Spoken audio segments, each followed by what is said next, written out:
Okay, guys, so we are live. So for those listening at home, welcome to the Dungeon Musings YouTube channel.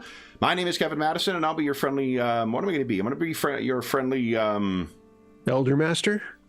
Elders, yeah, maybe. Well, Elder Master, that's hitting a little close to home there, but we'll take it. Maybe Moth Priest, Reader of the Scrolls. Yeah, Reader of the Scrolls makes sense. Yeah, Moth Priest.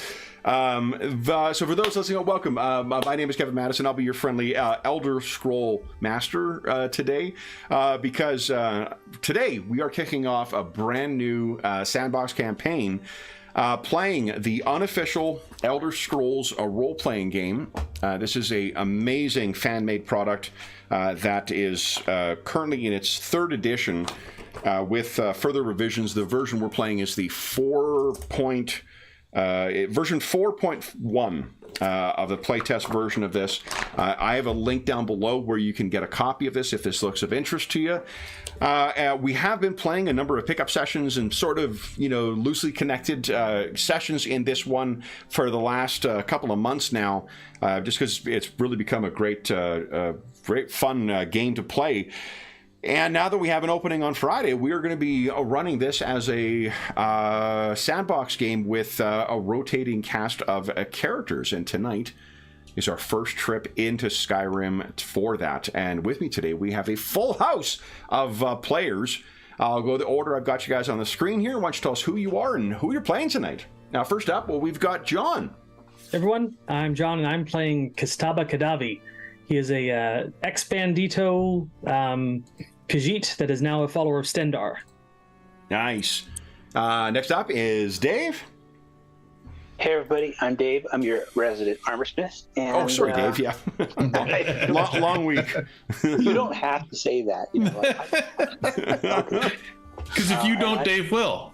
Yeah, exactly. There's another thing to talk about.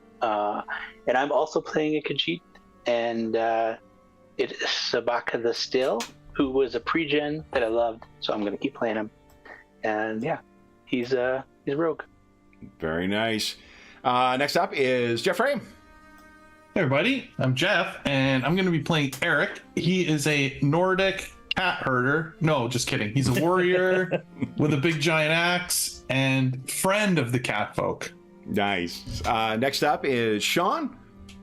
I'm playing Gadar Frostfang, a Khajiit, spear carrier, short bow carrier, and kind of a navigator ranger type. That's right. And last, but certainly not least, is Carl. Yes, Carl is always picked last. It seems in Kevin's How game. is that? I'm not even the last one on, but I'm always the last one to be announced. Anyway, so not that I'm Carl not over bitter so or anything about it. You're the best. You're best for last. Yeah, Exactly. Yeah, anyway, if you go back and look at all the past games I've been in, I'm always last but not least. Anyway, so I'm playing Nizron, who's a red guard. I don't know what that means because I've never played Skyrim, but I had fun playing him the first time, and I know you have to roll percentile dice, and I will just hope that we can interpret the dice when I have to roll them. Nice. But he's a spellcaster, I know that. He's got some spells, he blows stuff up, and he did so to good effect last time I played. Very nice. So the let's see. Just to give some context, we were starting a little bit late because we were just going through some of the particulars of the rules for this, and to remind everyone where we are. This is Tamriel. This is the setting of the Elder Scrolls video games and novels, and now role-playing game. Of this wide, sprawling continent called Tamriel, on the planet of Nirn, our friends, the Khajiit, are from elsewhere, down in here. Our friend, the Red Guard, are typically from in here, in Hammerfall. The Nords, of course, are from the northernmost region of the continent in Skyrim. And I think that covers everyone here. Tamriel, for Sean, how familiar are you with the setting? Nothing. Nothing. All right. So Tamriel has a lot of things in common with a lot of other settings where, elves and dwarves and, cat people and... lizard folk. What else? Lizard folk. Yeah, the Argonians. It has mages and whatnot. There's a couple of things that make it stand out, though. For one, it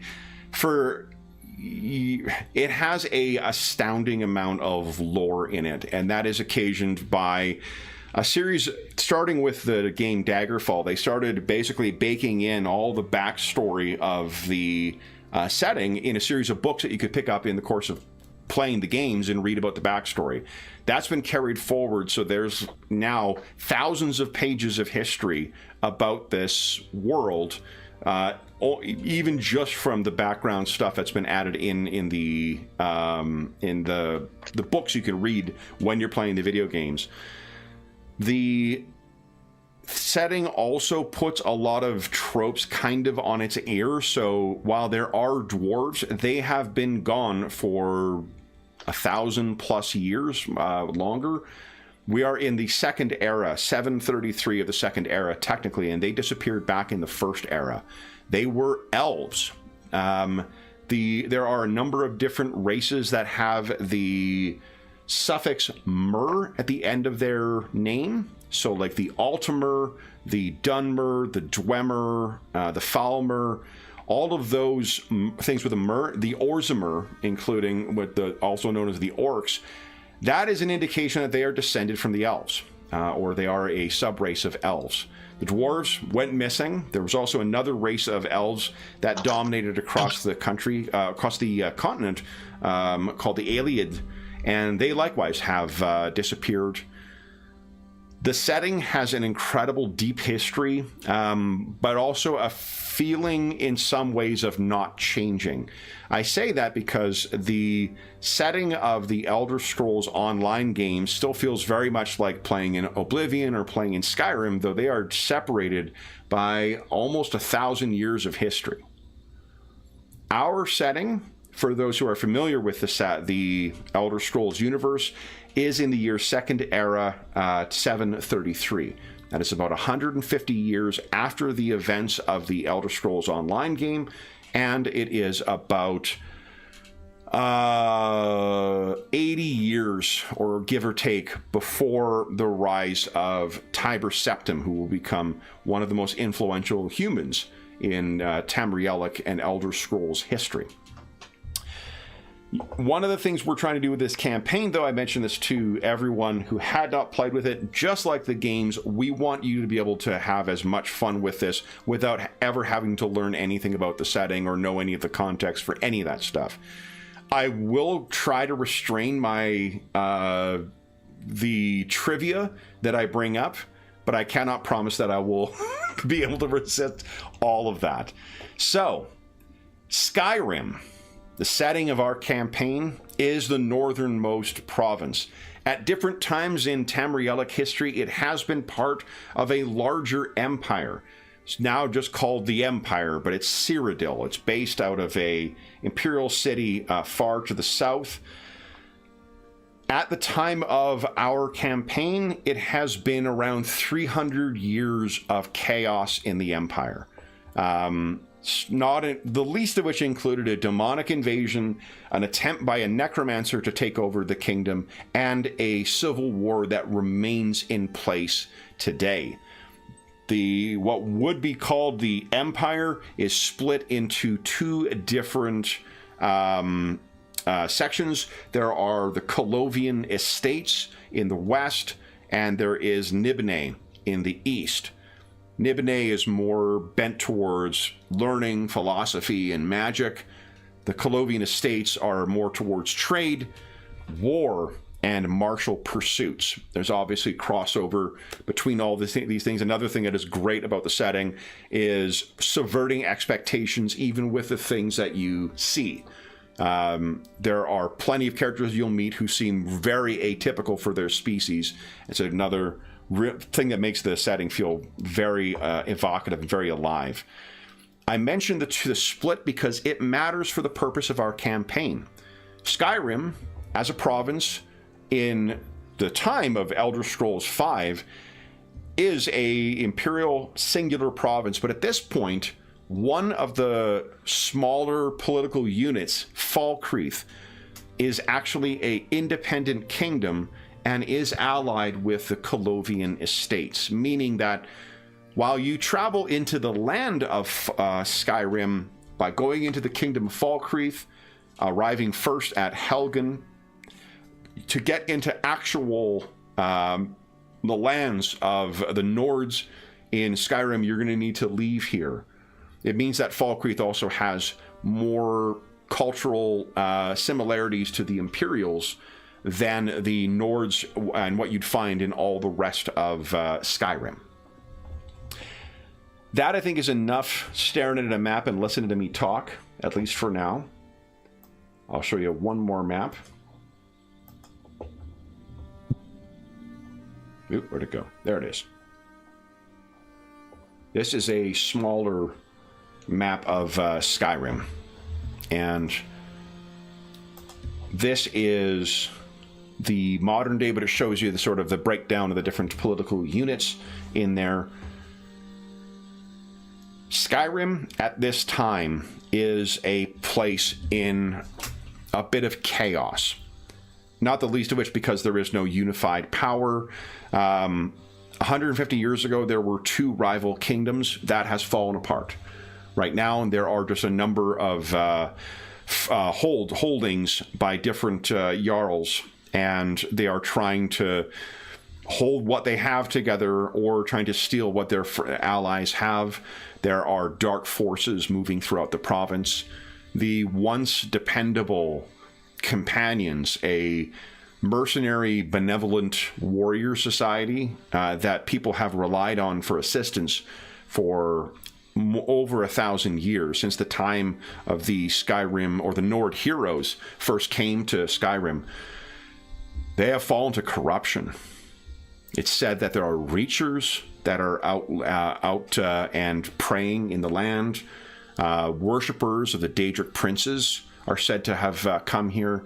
And the cult of worms, the necromantic legacy of the phenomenally powerful, arguably the most powerful necromancer to ever live, Manny Marco, Altimer high elf who nearly took over the empire. His followers have said to come and go into hiding here as well. So this is a land in need of help. Or, if you're of a more mercenary persuasion, there's a lot of money to make if you're willing to swing a sword or cast a spell to try and help somebody out. This is what you can expect of the mountains that will be passing through going into Skyrim. The one beneficial thing that you guys have to rely on is, because of the shift in the timeline, there will be no dragons in this campaign. So I cannot threaten with dragons. They are a creature of legend at the time that we are playing. Yes. So our story opens in blackness. Mine's been in blackness for a while, Kev, but I think that's just my crappy internet and slow computer. Oh, you might be on a different part of the screen as well, too. I didn't actually shift ping you. Oh.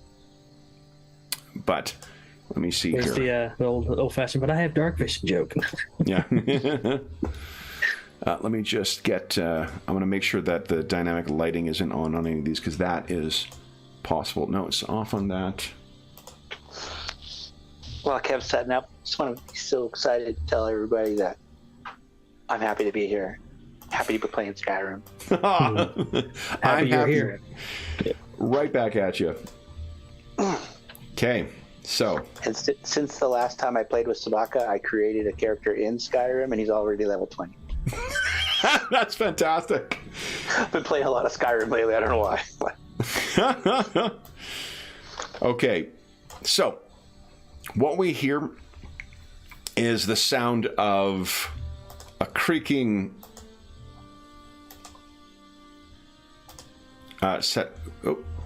went to the wrong finger. Sorry, guys. And there we go. And there we are. The sound of creaking wheels. And then gentle swaying. And as you open your eyes, you hear someone say to you, "Hey, you! You're finally awake." And as you open your eyes, you can see before you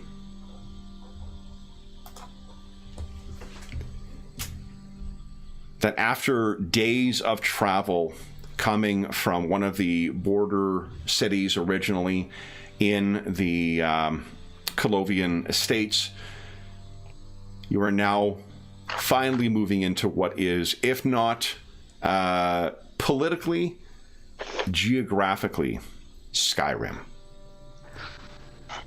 Your breath, all 5 of you are riding in the back of a cart, and the person who has asked you, while you were led to believe that there was a great deal of danger along this way, particularly of late, expecting trolls or bandits or other, dark attackers. The wolves of Skyrim are said to be so bold as to attack people even in carts. Bears. But it's been a remarkably relaxing trip thus far. All 5 of you riding in the back of a cart operated by actually a Nibonese man. So someone from the eastern part of the empire named Janus Polus.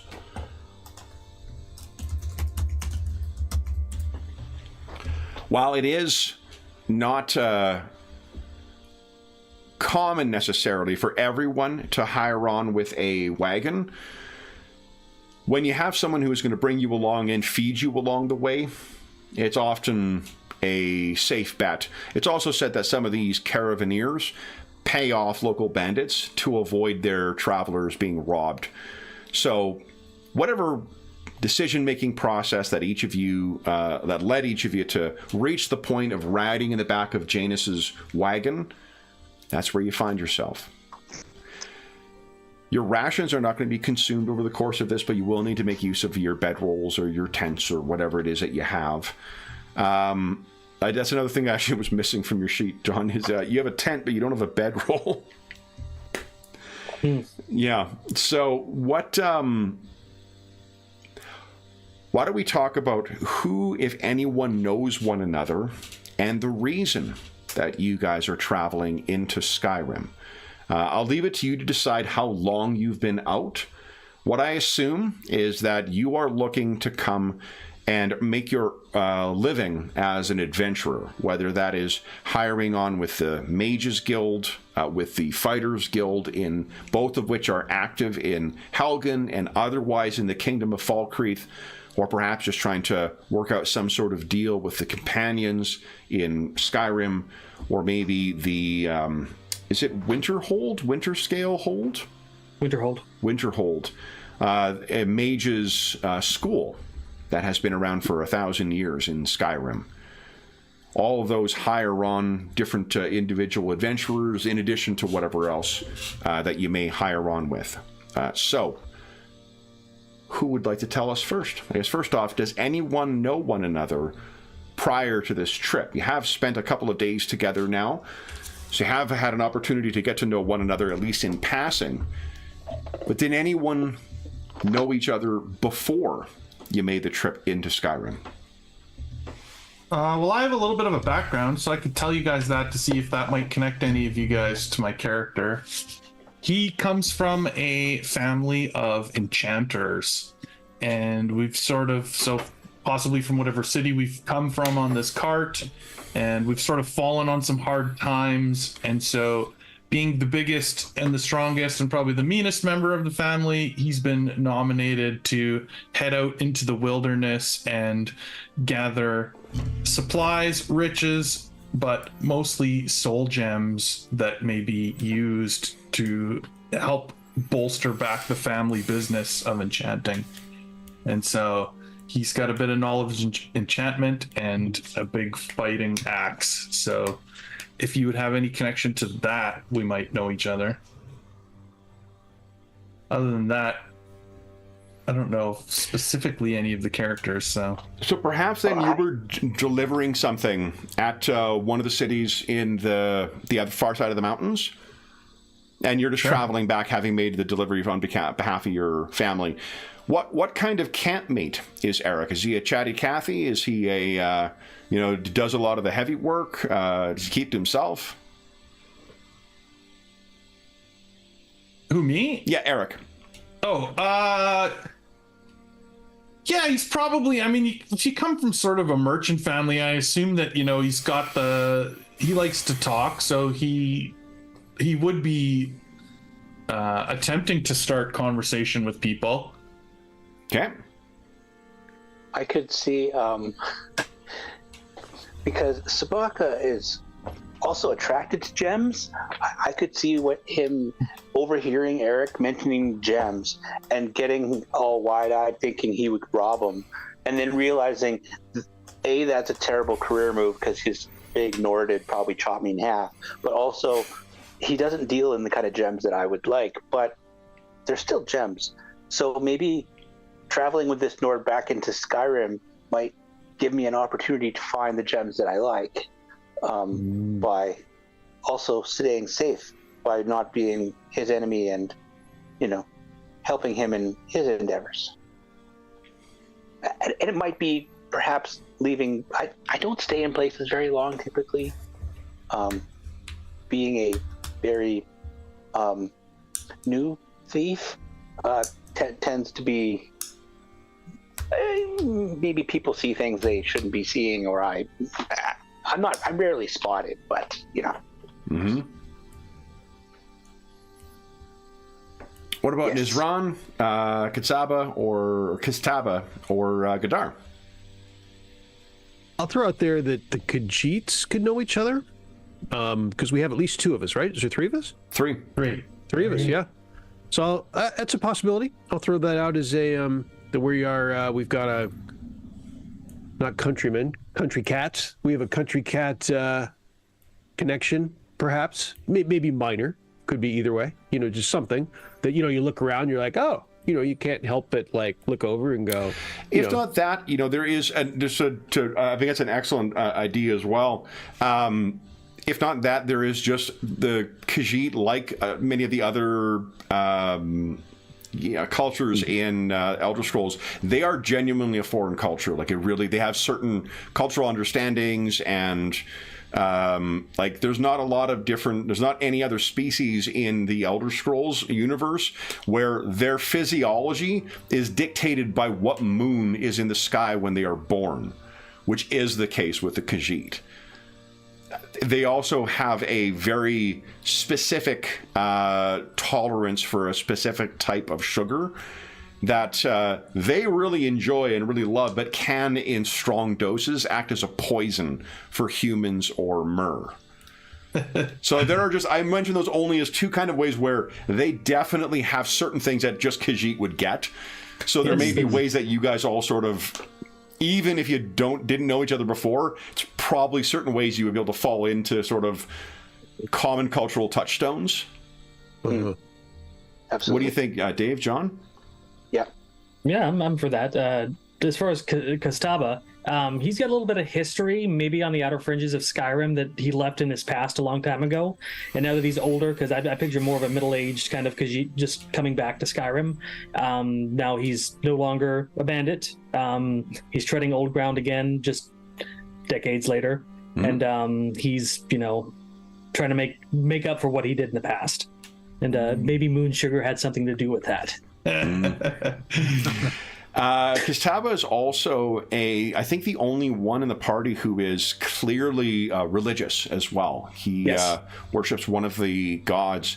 His, gods. his parents probably think his mind was scrambled by the moon sugar because he worships Stendar now. Yeah. Well, Stendar is one of the ones worshipped by the Khajiit as well. He just is referenced with a different name. Okay. Yeah. Like if you look, there's Trivia a great... I didn't know. Yeah. Well, one of the neat things, again, this will be my last little bit of trivia before I ask Carl what he thinks about Nizran. One of the really neat things about the game is there isn't clear answers for certain things, like the nature of gods. And like it just so happens in history, there were a group of gods that the elves worshipped and a group of gods that the Nords worshipped. And when this one leader sort of unified the two things, they just decided in some ways of saying like, you know, these two are close enough, so let's just call them the same thing and worship them as one. And it's not clear from the setting whether that is two people who are worshiping the same god who then became one, or they're two separate entities that were changed by the nature of the worship. Because time travel in the game also works in a really fucked up way where things can happen that weren't true before, but since they've happened, they now have always been true. So there was a god in the setting who was immortal, but has always been a god as well, but wasn't when he was immortal. It's just his time has not arrived yet, though. Oh, it's great. Like I mean, like I can't think of another setting that has that kind of like we just don't fucking know about gods. You know, like their gods are unknowable in the way that probably entities of that level of power and abstraction kind of should be. Yeah. So, last thing, Carl, what about Nizran? What do you think he's going to Skyrim for, and what do you think he's presenting like as a traveling companion? I mean, I think I like Jeff's idea. Well, Eric is from a family of enchanters, so maybe Nizran either knows them or knows of them, and he is just joining with Eric partially to keep watch on him for his family, and partially just to adventure because he is a fish out of water. Yeah, kind of here in Skyrim, being far from home, and I guess Eric is as close to a local as we have, right, in the party. So yeah. I think the Nords have a begrudging respect for magic. They don't really like it, though. Well, but there is Winterhold too, though. So yeah. It's one of those things like you don't like it until you need it, and then when you need it, you're really grateful for it. All their stories have powerful sorcerers in them too, right? So yeah, and Nizran's not, he's not an amateur with the blade. So no, yeah, and Nizran has an interesting piratical history that we have not yet delved into, but the Red Guards, one of the qualities of them is they are quite martial. So you may find, Sean, that though Nizran is a mage, he is quite adept with a fencing blade as well. Nice. So, as for this day, if Janus is not fibbing, then it's going to be about another 3 days until you reach Helgen. Helgen is where this road leads to. Once you get into Helgen, you're in the kingdom of Falkreath, and then what you can choose to do is go further into the kingdom of Falkreath and see what troubles they've had. You have heard that they have had difficulties as well. In fact, there was a lot of people who were being hired on to head out to Falkreath as well. Or you can choose to turn east, head to Riverwood, and make your way towards Whiterun and get yourself right into Skyrim itself. So, with you guys all sitting in the back of this little, carriage kind of rumbling along, you can see there's the boxes and barrels of supplies that Janus has been bringing with you to feed you every night. He has been doing a decent job of feeding you with a very particular Gold Coast kind of cuisine, but it's the same thing. He seems to have mastered one recipe and is inflicting it on you every single night. So whether you guys choose to like having a kind of spiced up dried turkey with leeks and mushroom sauce and millet, along with kelp wafers. Great. The first time you had it, you've now been eating it for about 5 days straight for every meal. So you're beginning to kind of curse the those of you who have any kind of adventuresome palate are beginning to curse the box of leeks and dried turkey that is riding in the back with you. Have any chance that I may have with our with the time available, have used survival to add to that diet of maybe adding a little something I can put an arrow in? Yeah. I mean, give us a. Why don't you give us a? Let's see here. Oh, one. It's a one thing they have changed back in the last version we played. Untrained was -10. It's back to -20 now. So if you're not trained, then there's a good reason to invest 100 XP into a novice rating for thing.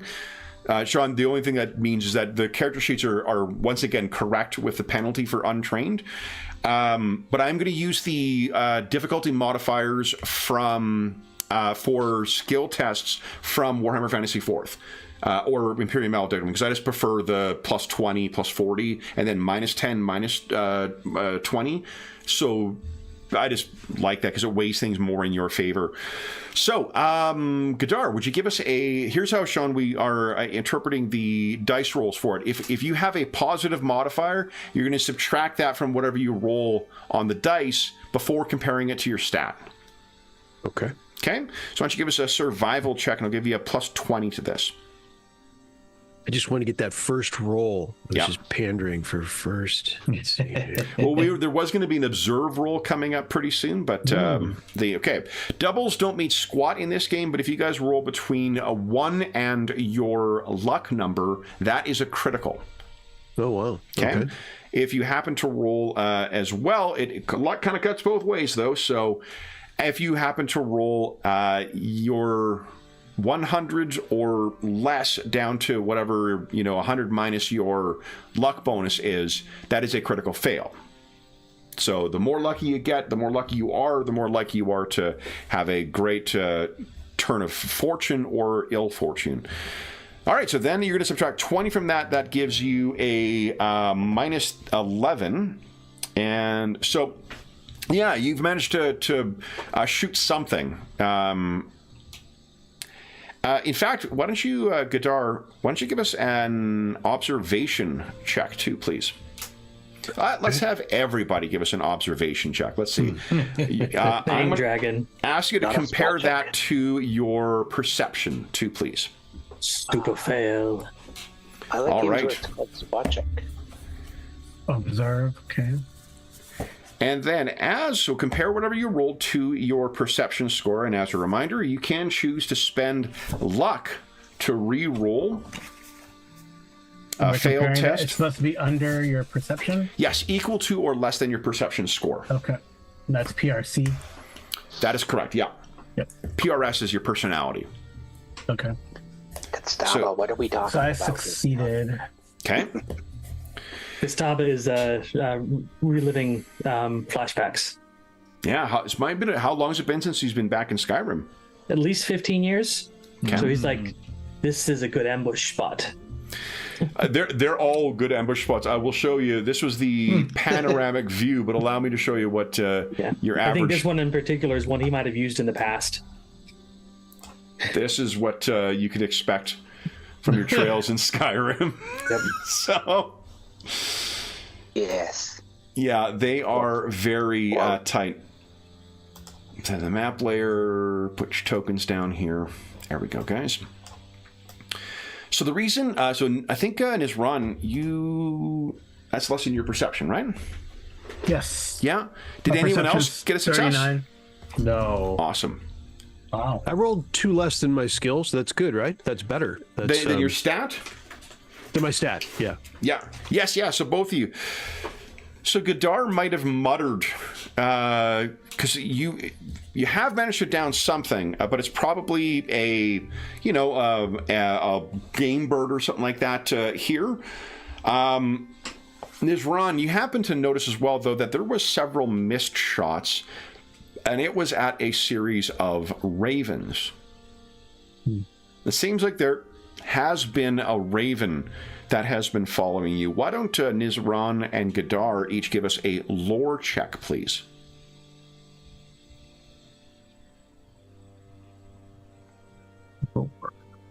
Low. Nice, Nizran. Wow. So you compare that to your intelligence. Okay. Oh yeah, because I'm an apprentice in that, so I guess I Yeah. get the minus minus whatever. I rolled a 2, so yeah. Okay. Gadar misses it by 1.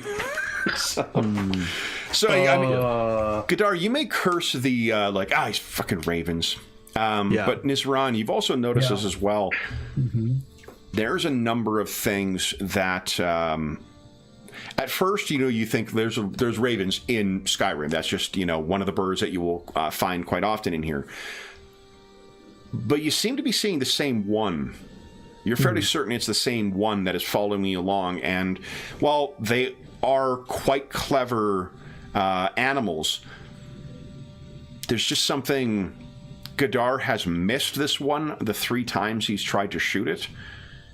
And it seems to be following you along. And you know that there are certainly there are certain creatures or wizards who might enjoy using those things as familiars or as other kinds of lackeys. Huh. So I will point that out to you, Eric. I believe that raven is following us, and it is more agile than these other ones are. Who was shooting at it? Gadar. One of the, what are these guys called? What's their species? Khajiit. One of the Khajiit. I believe Gadar is its name. I haven't figured out male or female yet for the species. Gadar is their name. Seems to have missed it a few times. I'm trying to remember. I think female Khajiit share the same physical characteristics as female women, female humans. So, like, you would... Because Taba would probably say, you'll know one when he sees one. Maybe he wouldn't. Oh, there's even a theory that No, I'm going to stop. There are, like, to give a context for how deep the lore goes, I have sat through a 4-hour video about theories about the dwarves. Whoa.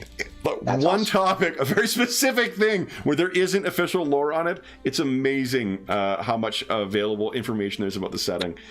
Spelunking dwarven root. Oh, so much. Never mind. See? It's catchy. They dug too deep and played with forces they should not have. So what you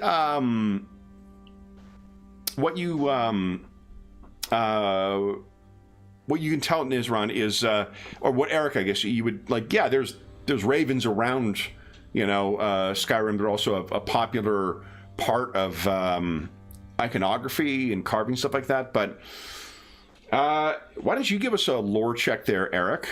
I don't think you're trained in it, but I will give you plus 20 on it just because you're a local.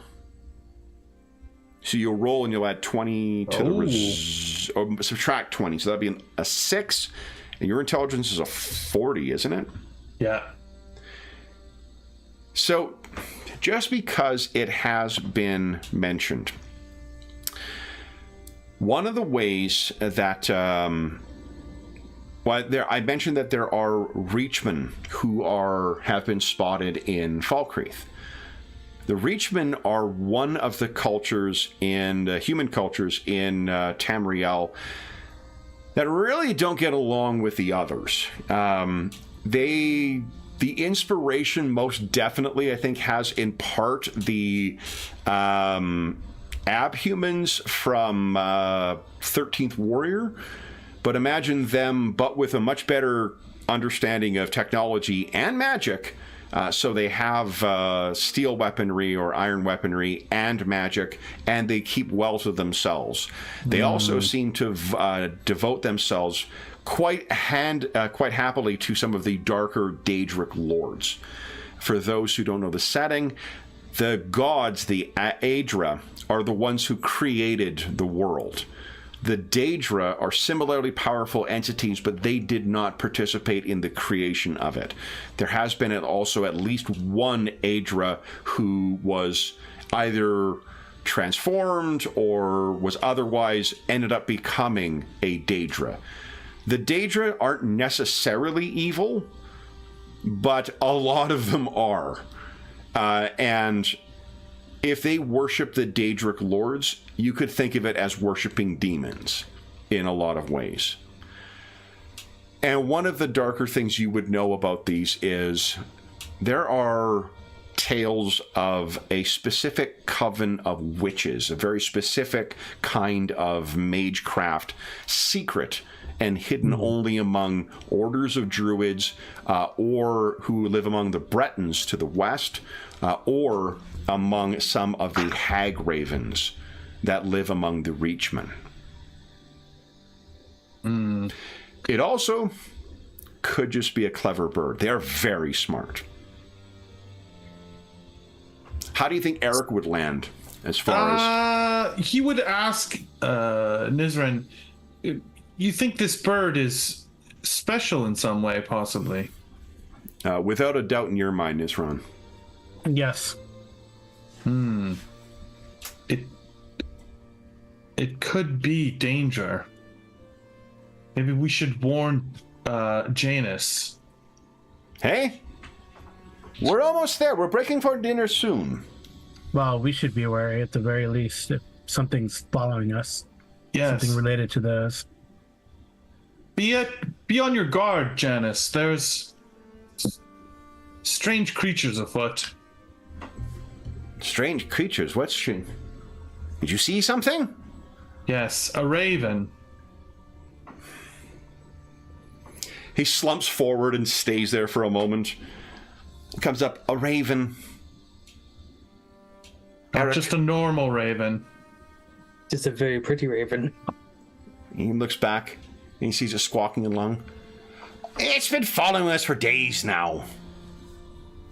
Since we reached the mountains. Friend of yours? Most certainly not. That same raven, you've spotted it. Oh, yes. But they're common in here. They know that people, particularly around camps. I'm certain that I'm going to check our next campground, but I'm certain that we're going to reach the group, the garrison, soon. And what he's referencing is he's been telling you for the last 2 stops in the mountains that he's confident you guys are coming on some larger group of soldiers. Because of the way the camps have been left, because of the way that the most recent markings are in there, he's been saying, look, there's 6 tents here, 10 tents. I'm telling you, these are soldiers. And what he's been saying, if further to that, he's confident he's going to catch up to them because he thinks you guys are moving faster than they are. They break for camp earlier in the day than what you guys do. And he tells you, if that garrison is traveling ahead, those ravens will be following them along for all their food. They're thieves. You're a thief. Unless you want your elite casserole taken tonight, I'd be wary. They're bold and strike in the dark. He otherwise gives it no heed. I look back at the Khajiit crew and I say, I still say we be wary.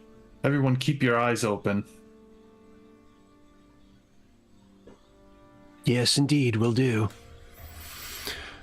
So it's another hour or so of slowly ambling your way along the trail. The speed the cart is going, you're fairly confident that you're not going to overtake the soldiers.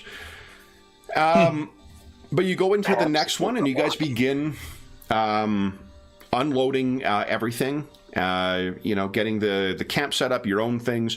What type of, what you can picture is just like a clearing off the side of the road that has been tramped down by centuries of travelers coming by and laying things down. There may be like, those kind of like half a log that's been, sanded down and then laid atop 2 stumps to make a bench.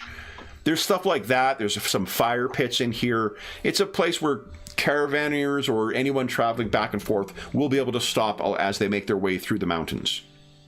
Right, a common stopping place. Exactly. And there's a little bit of like this one, there is a bit of not like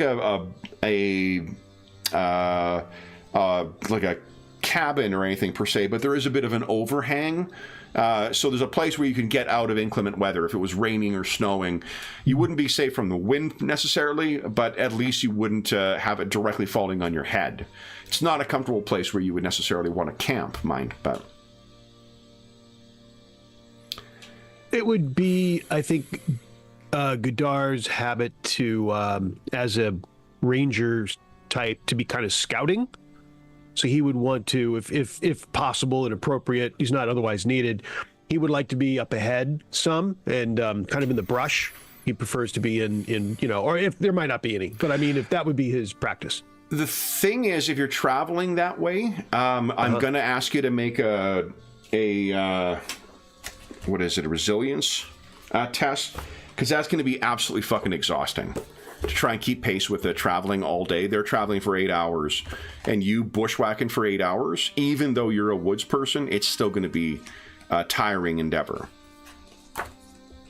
Like the reason everyone else bushwhacking is very tiring. Yeah, because everyone else is on the wagon. Stay to the trail. Right? Yeah. Maybe when we get to camp, that would be, you could scout around at camp or something to make sure there's no threats nearby, or Because everyone else at this point is riding, is that right? On the wagon? Correct. Yeah. Gotcha. Okay, I guess that makes sense then. Yeah, like if you take a look at the picture, tell me how you're going to be off the trail. Yeah, I mean, I'm feeling it out, because I think that's what he would, want to do. Whether any given situation allows that is another question. But, yeah. Perhaps if Janice is murdered and the wagon burned and we're all on foot, you could do that. This one does not believe you should bring down that bad luck upon Dave, Janice. are you reading my notes here, or? You're in Kevin's head right now. I'm in league with the Scroll Master. So you guys this one reached this. thinks your dislike for the stew has become too great. So you guys reached the campsite. Godar is going to do a little bit of scouting around. Godar, why don't you give us a survival check then? No modifier. What is everyone else doing? Godar, find something other than leaks. I think, Nithron's going to take note of that raven, see if it has any. I mean, I know it's more agile, seems more aware, but maybe it has strange markings on it. Yeah, maybe he'll even approach it if it's close enough. So what it does, it perches itself atop one of the trees, looking down in here. So it's quite high up, but it is. You get the feeling it definitely is still looking down on you. Godar, what you find looking around the campsite and in the immediate vicinity is there is definitely a the signs that you've seen in the last two camps, where there's a bunch of tents that are all the same in same size. There are like latrines that have been dug and then filled in. There is the sign of a organized military that has made their way through here recently as well, and there's the sign of looks like maybe a wolf or a fox that's made their way in here and kind of scavenged whatever may have been left behind. All right.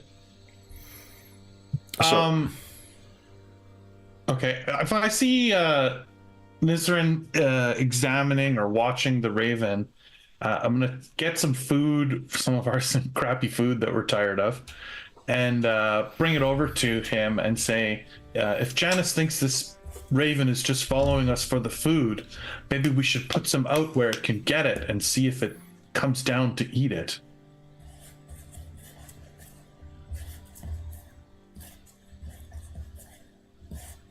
Gustavo he watches them kind of like amusedly, and he does the first thing any feline should do is stretch languishly, pop a few joints, and then hop down off the cart. okay. I will do the same and set up my tent. Little downward dog, little cat downward dog. Exactly. All right, so Eric is setting out a little bit of a snack for our feathered friend. And it's not even a trap. Like he's not trying to like shoot it or hurt it. He's actually literally just putting food out for it to see if it'll come and eat it. Okay. Just to be clear, because I know they're very smart birds, even if they're not magical. This one thinks you'll bring more of them. It's like ants. This is how we get ants. This is how we get ants. He invites murder to our camp. So you hear Janus, as you guys are getting settled in here, you can hear Janus call out, "Mushroom sauce!" And if you look over, he's coming back from the bushes, and he's got a tin cup in his hand that you haven't seen before. He looks very excited. So he walks over to whoever is near the campfire. He says, "You see? You see?" And he'll put it out for anyone to smell who happens to be in there. If you smell it, Gustavo is interesting. He'll definitely sniff a it. odor of mushroom sauce. Now, anyone who is trained in lore, you can give us a lore check at +20. I know Nizran is, and I can't remember who else might be. Nice. So you smell this Nizran, and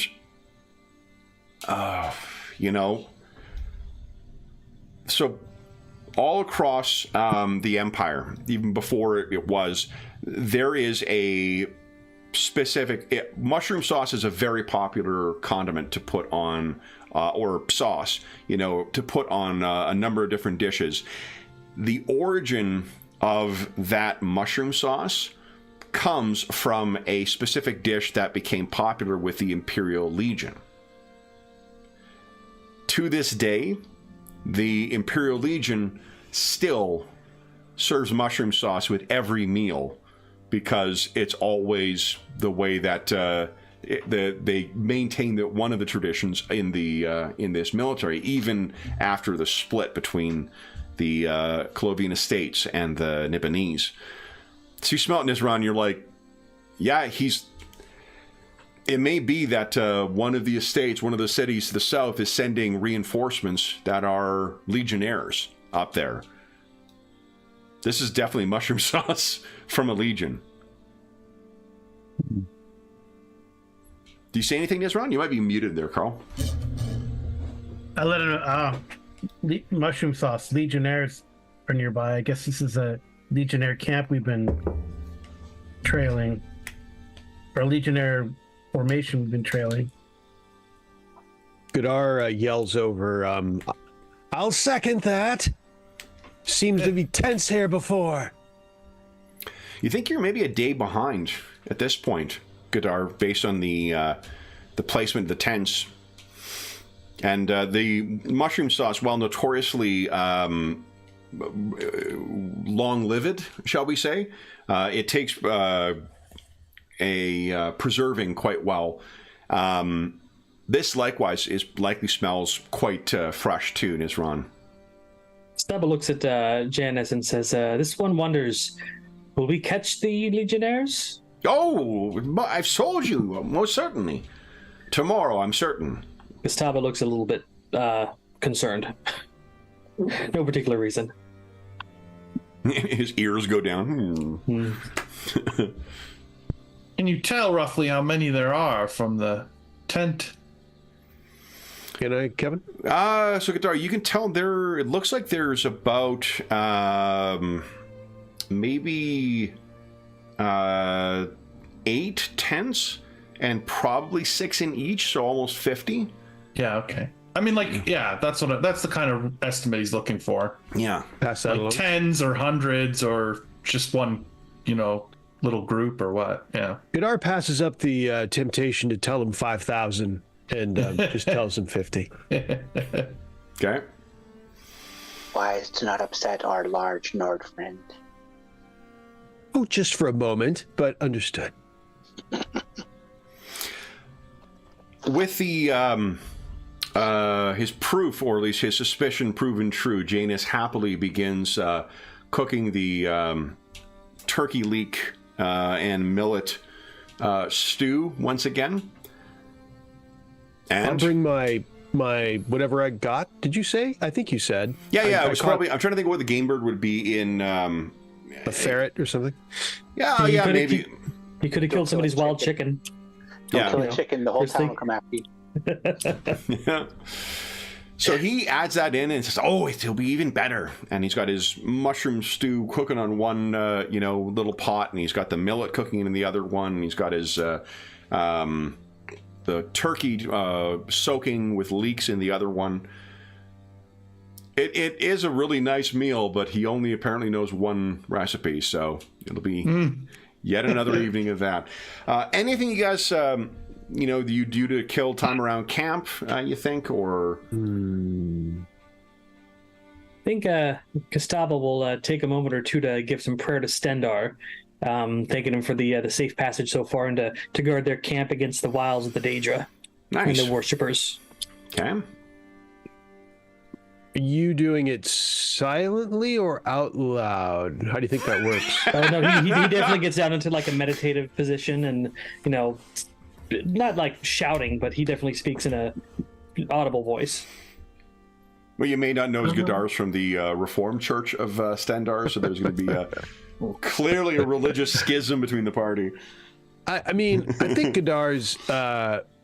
I think Gadar prays to himself, but he's also, I think, he's definitely a Khajiit at heart, and so while keeping a wary eye, he likes to kind of go out and take a look in the shrubbery. That's what he'd be doing otherwise. But hearing this, he'll go over and with curiosity listen to Kostaba.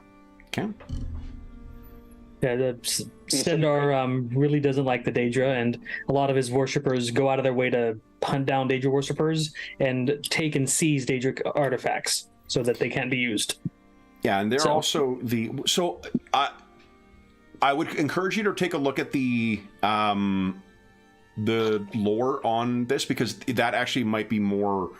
That's about 800 years out of date. Might be later on. Stendar has a version of. There's a version of Stendar that has been popular in here for a long time, but the Stendar worshippers you run into in the Skyrim game is a thing that developed after Oblivion. Oh, okay. Yeah. Yeah, but you're not wrong about that. And here's the other thing too, John, is that this is a time we don't know about in the official canon, and it absolutely tracks that that's something that could have happened as well. Well, I'm thinking that relating to his his age and why he left Skyrim is probably Daedric related. One of the things that is consistent across the belief of all of them, of all the different cultures, is that Stendar is a protector of the weak. So he is really your protector paladin style god, or Aedra or god, whatever you want to call him. Kostaba's kind of trying to move towards that direction, focusing on restoration and hand-to-hand combat. Yeah. So, anyone else have anything they do with their time around the campfire, apart from eagerly await this leek and mushroom millet casserole? I mean, does the raven eat the food that I put out for it? You're trying to keep an eye for it? Yeah, that was the point of putting it there. Yeah, we wanted to put the food out to see if it takes Let's it. make a contested. So if Nisran and Eric are both keeping an eye out, why don't you each give us an observe check, and we'll do a contested roll with his stealth. Stop feeding the damn thing. That's how you get ants. Oops. What do we? Sorry. You just run observe. totally lost interest. I can't wait to see if that bird's gonna fire. Wow. So what happens, you guys are watching it, and then maybe someone mentioned something about a bird, and you both look back over and the food is gone. Huh. Oh, probably took the food, I guess.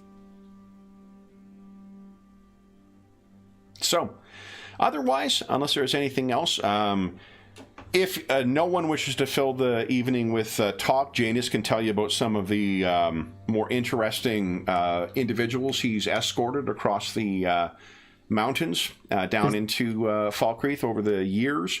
He'll give you his thoughts on local politics in Does he know the region. anything about the current state of Winterhold? Of Winterhold, the wizards? Yes. Let's see. Gustaba's thinking about eventually making his way there to learn some more magic. I can't say about that, but you know who I did bring in about 3 months back, just before the winters. This, incidentally, guys, you are in like late spring right now, so you're kind of like having one of the first groups going back and forth across the mountains in the springtime. I brought a high elf in, and if ever there was a wizard, he was a wizard. I tell you, he was learned. He knew a lot of things, none of which had to do with Skyrim. Strangest thing. He spoke Cyrodiiliac with the strangest inflection I've heard. But he was a wizard going on, and I imagine he's going to be going to Winterhold. In fact, did he say he was going to Winterhold? I think he said he was going to Winterhold. He just didn't know how to get there. He didn't know Falkreath from Whiterun.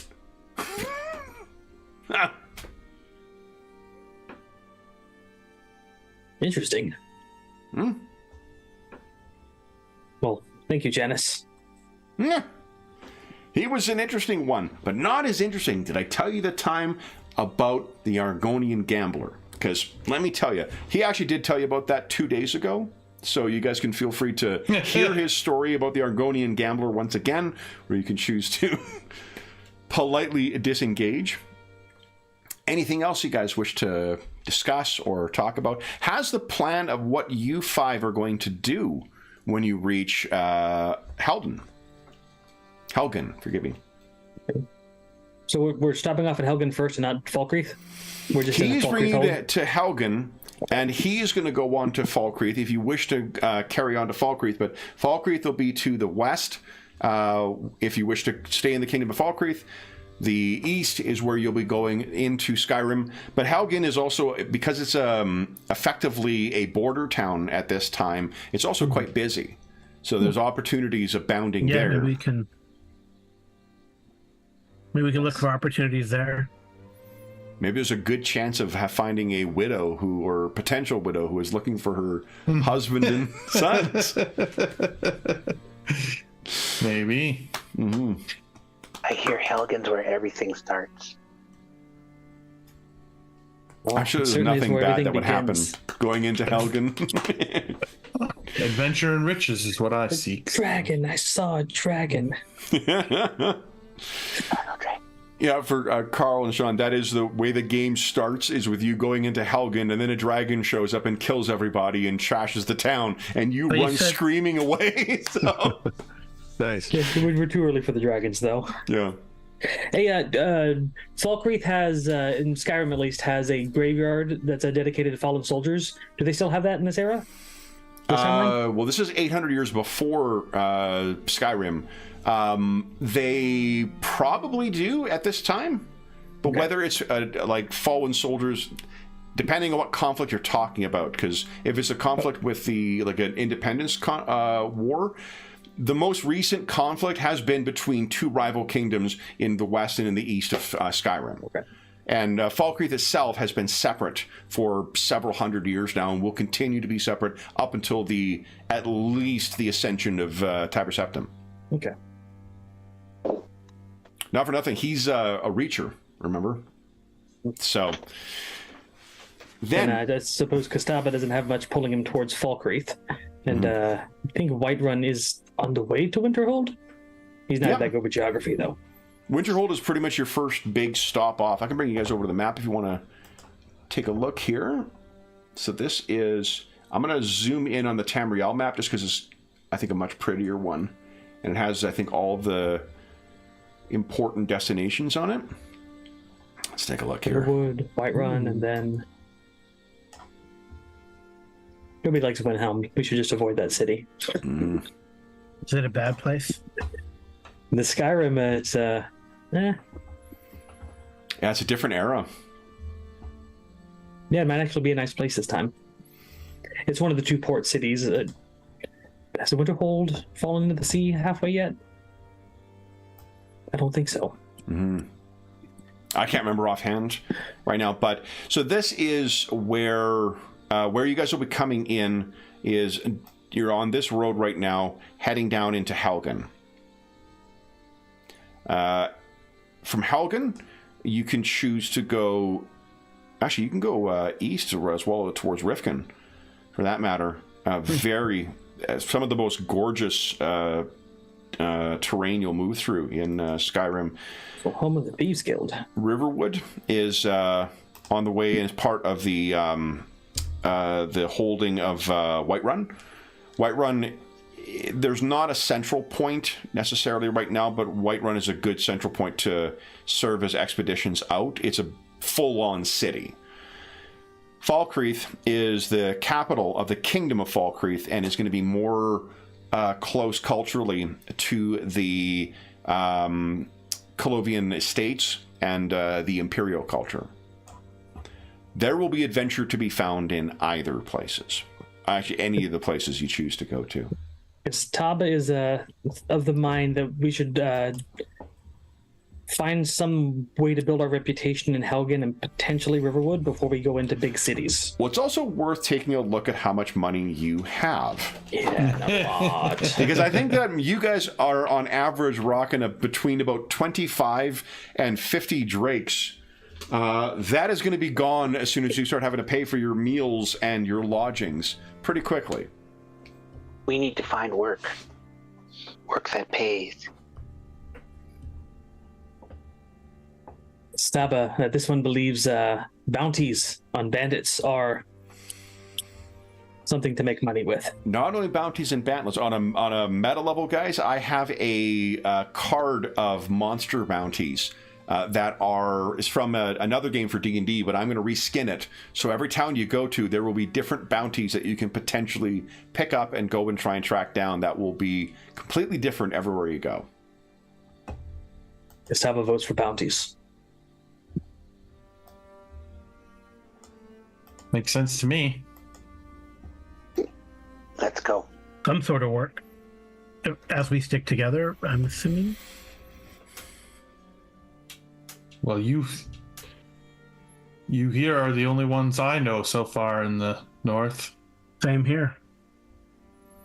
It's a good diversity of skills you guys have among one another. Godar's a bit of a dabbler in magic, but you've got destruction magic focused from Nizran, you've got restoration magic from Kaztaba, and then you've got both ranged and up-close stealthy stuff from Sabaka and Godar, and you've got a very effective tank in the form of Eric. It's almost like we've played in Kev's campaigns before. We even have a ranger type. So, I may have family somewhere up north, but not that I think know of. For ease of reference, probably, do you see yourself being from a bigger city or a smaller community? I think that my family would have been originally from a smaller community, but like my immediate family moved somewhere where we could, sell our enchantments. So, okay. In that would have to Skyrim, be- or did you leave? You actually might live, because being Nord does not mean... While Falkreath is part of the Clodivian Estates, and culturally it's got a lot of similarities. There's buildings that look more in the Imperial style than they do in the Nord style. Culturally, or what's the word I'm looking for here? Ethnically, it is mostly Nord people who are living there. right. I mean, let's say they're somewhere more or less centralized so that Whiterun. So you'll be from or near Whiterun or one of the communities around there. Yeah, perfect. Okay. That makes sense. So, because the map is like the map you experience in the video game is a condensed version, in theory, of what it is. It's a much larger, like, to give you guys a sense of a scale, what we're playing with as opposed to the one in the game, it'll take you 4 days to get from Riverwood up unto the Bleak Falls Barrow? Instead of the 7 minutes of just walking. Exactly. So it's a much more significant path, days to get from, say, Riverwood to Whiterun. Not an afternoon of running. Okay. Exactly. Yeah. I'm just going to exhaust my stamina. I'm just going to sprint as much as I can. See how. So then, otherwise, so there's a little bit. It sounds like a little bit of planning is what chews up much of your evening, and then you guys all turn in for a rest, and everyone takes a turn at watch, I imagine. Mm-hmm. Yep. Okay. So let's just make a quick surreptitious roll. Sure, it means nothing, guys. Okay. Then morning comes, and you can see that Janice is already in the same early, routine. He's for each of you guys. I'm trying to think, he would make something in the morning. Probably not. Yeah, he probably would. There's like he's made. There's a little bit of leftover mushroom casserole stuff, or the turkey leek casserole, and there is fresh campfire bread that he's made for you. So a little bit of crumbled kelp wafers in there. It'll make for a salty, delicious start to the day. The day today, anyone have anything they wish to do or they think they do first thing in the morning? Kastaba certainly stretches himself out. Keep those muscles limber. Okay. Yeah, it's chill. The chill in Skyrim, even this late, or this late in the springtime, it gets in you. Kastaba. Yeah, how does Nizran regain his spells? Well, you don't remember. You cast your you know your spells, and just when you cast them, you spend some of your magicka. Okay, so it's not like you study or anything. No, not at all. Your with a full night's rest, you will regain your magicka, all of your magicka. But it is worth. You brought up a good point, though, Carl. That if you take what's called a long rest or a short rest, short rest is, I believe, an hour. You will regain your intelligence bonus in magicka, and you'll regain 1 stamina point. Okay. So for those of you who spend those. Let's see here. Resting is right at the beginning still, I think. Yeah, short rest. At the end of a short rest, you regenerate 1 stamina point, or you remove a level of fatigue. Additionally, you recover a number of magicka points. Actually, it's not your intelligence bonus now. It is equal to the tens digit of your maximum magicka. So you'll regain 4. Yeah, because in some there's that's a clever way of doing it, because there are like the elves, the Altmer, and the Breton both get bonus points to their magicka, and then there's also one of the signs gives you multiple of the signs, I should say, give you extra magicka, and it makes sense that you would just regenerate that faster if you've got a bigger pool. So that's cool. So Kastaba is going to choose to have use of the blessed word today for his ritual power. Okay. Then,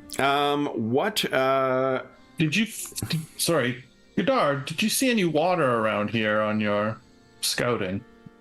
You did, Godard, with what you rolled. There's a little creek nearby. Indeed, over there. Yeah, then Eric will bathe in the creek water a little before we leave.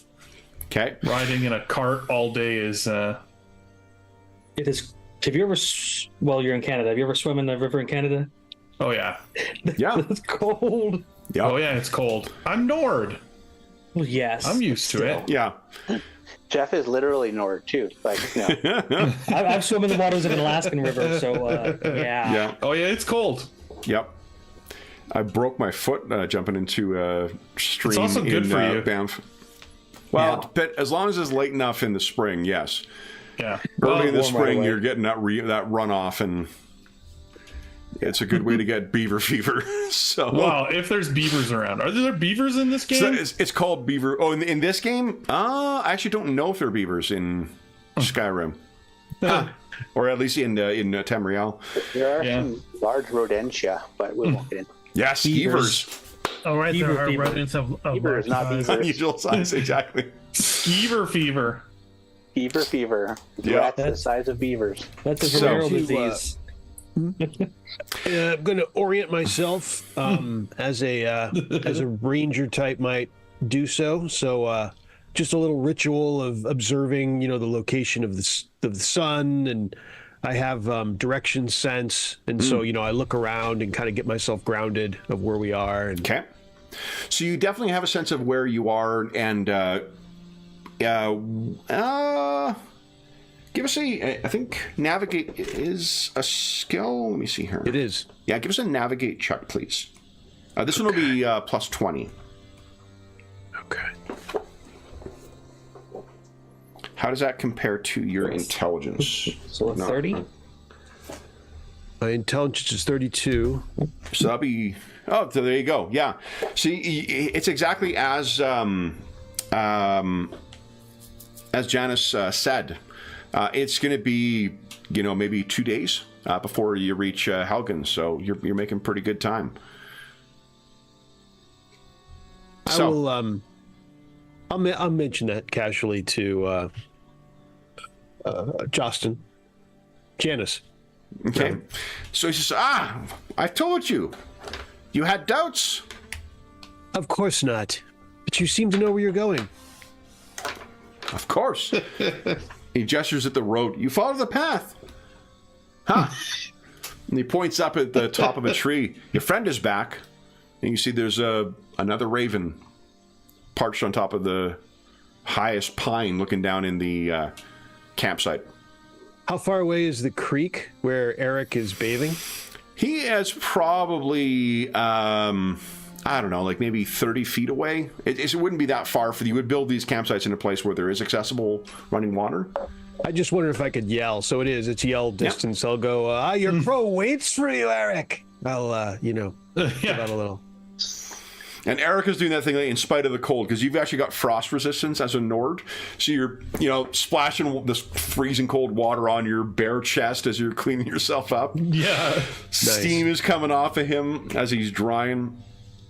Anything else you guys wish to do before you hop back in the cart?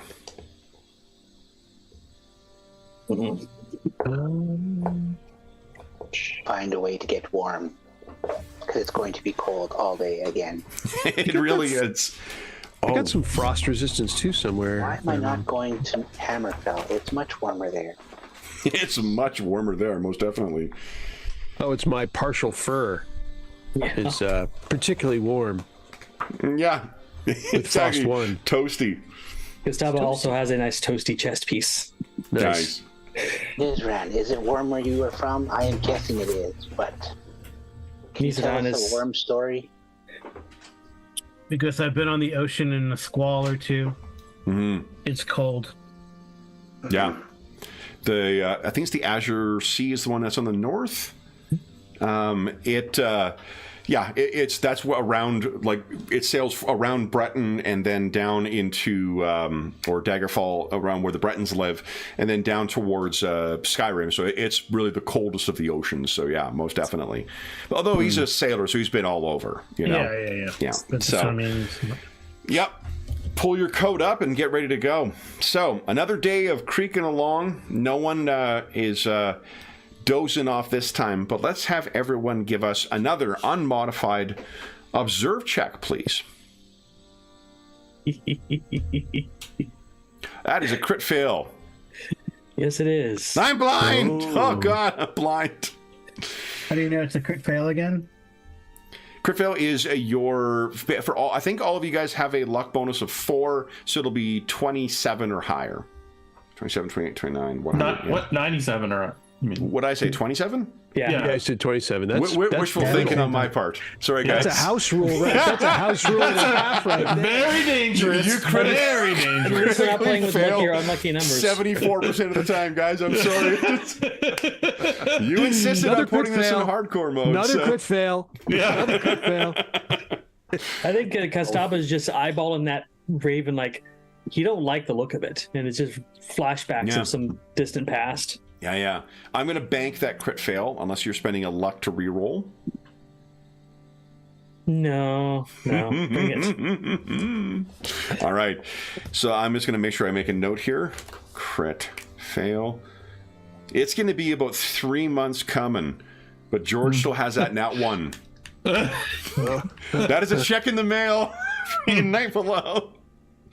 That's funny. Yeah, because he rolled a nat 1 like just so we ended one session, and then he had to go to Edinburgh for a couple of weeks, and then we're doing our Night Below Star Wars war story right now. So it's going to be probably the year in review was in there too. The year in review is in there as well. That's right. Yeah. So it's all these delays. It's going to be fantastic. You know, the best thing is, you know where that nat 1's going to come home to roost is in the Underdark.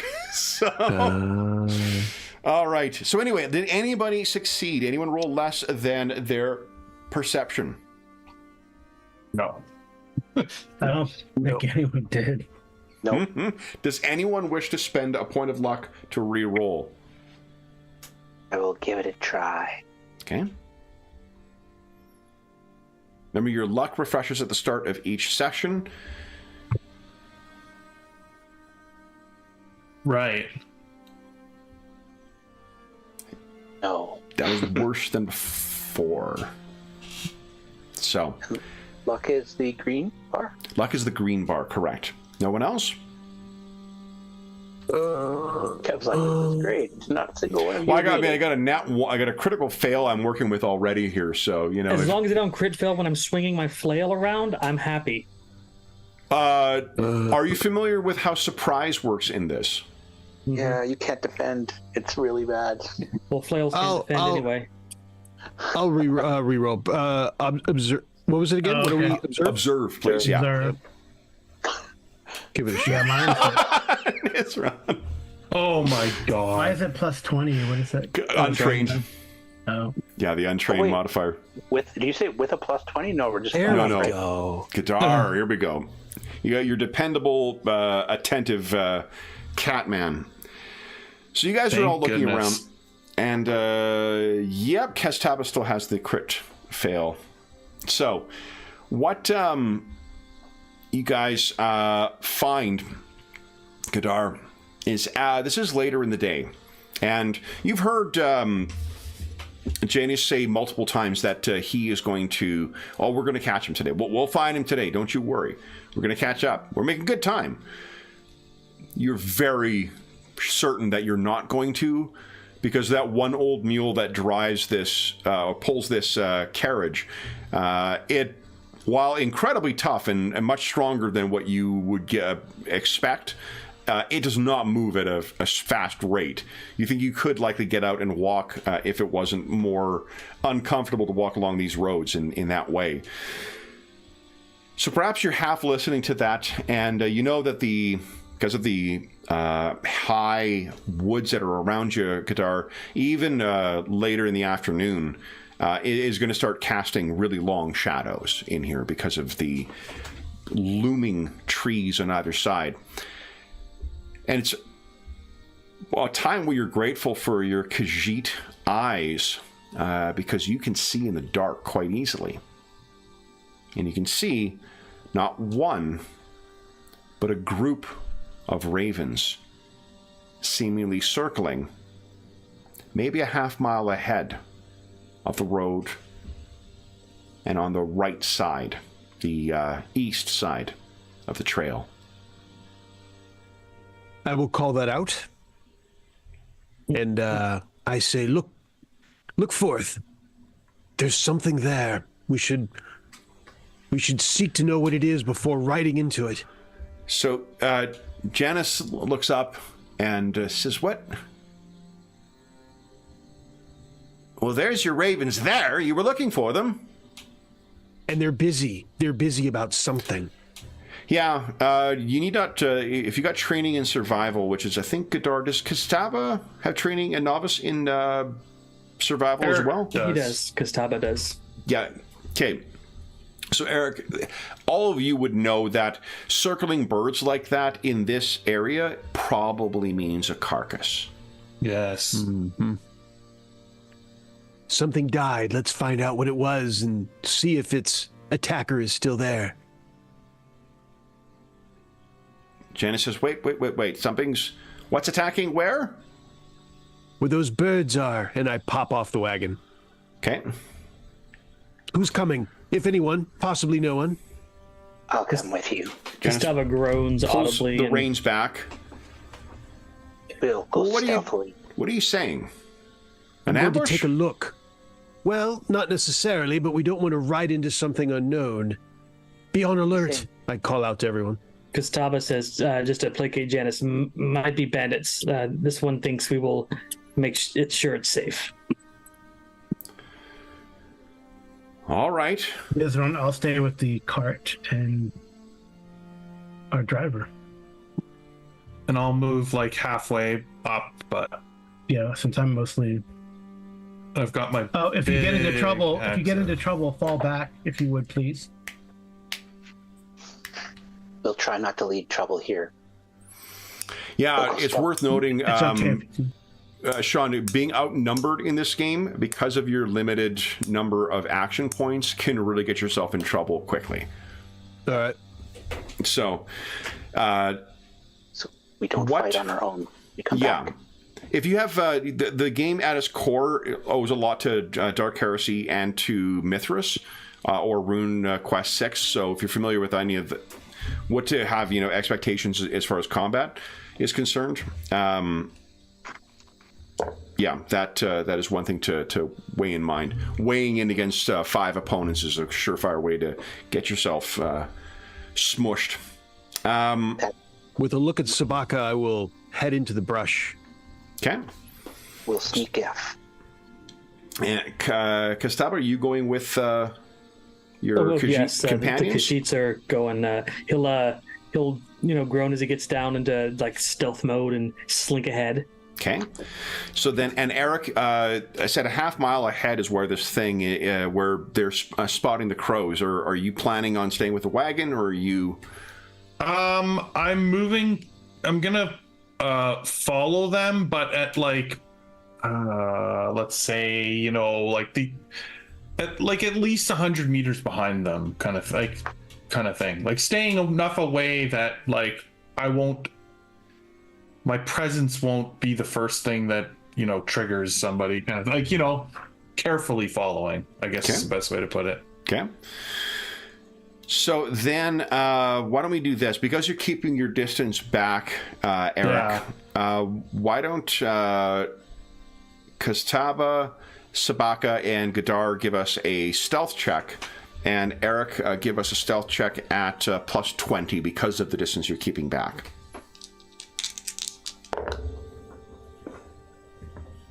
Like to sneak. This is against agility, is it? Yes. There are Holy ways like... shit, roll 20. Link. I will spend a luck on this one. You got it. Yeah, I guess I'll need to. Freaking roll 20. I will spend no luck on this. Yes, Sabaka, that's a good... There we go. there you go. Yeah. Okay. Oh, yeah, there we go. There you go. So that'll actually be 15 too, Eric. Because remember, you're getting, because of the distance you're keeping back. Right, yeah. So There's no prompt for entering. no modifiers in this one. No. Yeah. We should, although like I am on their Discord, I should ask about if anyone's considered updating the sheet, because that'd be. Imagine if this thing gave the same feedback that Warhammer gave. Although the difficulty is in playtest still, so like when you don't have the final rules, you'll be creating something that may not be the final version. So I've already talked myself out of it. Tell them we're going to be playing it every other Friday, and we're streaming live, and it would be awesome if their sheet was cool. So why don't we take our mid-session break now? And then we'll come back in 5 minutes, and we'll see what Gadar, Sabaka, and Kastaba find when they reach there. So for those listening at home, we'll be back in about 5 minutes.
You were incredibly stealthy in that armor.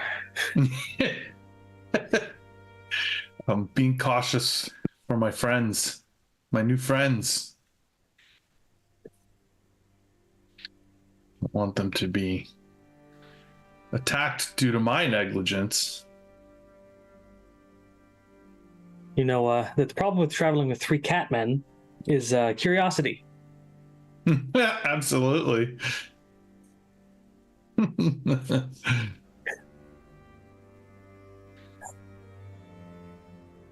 I just love this Khajiit in this setting. So good. Oh yeah, it's cool. They even had variant Khajiits to use in the rulebook. I was like, I'd better stick to the normal one. Are you a sorcerer or a wizard of some sort? He's restoration magic. Oh, okay, cool. Because it is a valid school of magic. Oh, right. So cool. think of him. I wouldn't say like a cleric so much. I mean, he doesn't know any other kind of magic except restoration, but he's, I don't know, maybe leaning towards the holy warrior type archetype eventually. Cool. So, kind of paladinish, but he's got too much of a checkered past to be a paladin. Right. So it'd be interesting to see Kevin work some of his bandito history in here. And the I think that Sabaka's like a bit of a rogue type, and Gadar is like a ranger type. Yes, I play Gadar a bit. Gadar is literally a ranger. A little bit like Falcorel from Legacy of the Crystal Shard, as far as a little bit of healing magic, mostly martial. Cool. Let's see, I got Sabaka's character sheet here. Think assassin type. Not like literally an assassin, but yeah. Yeah. Okay, that's what I thought. So yeah, we got a pretty good spread with this crew right here. And Yeah, just like fall back and make sure they're at least 2 meters apart. And then boom. Yep.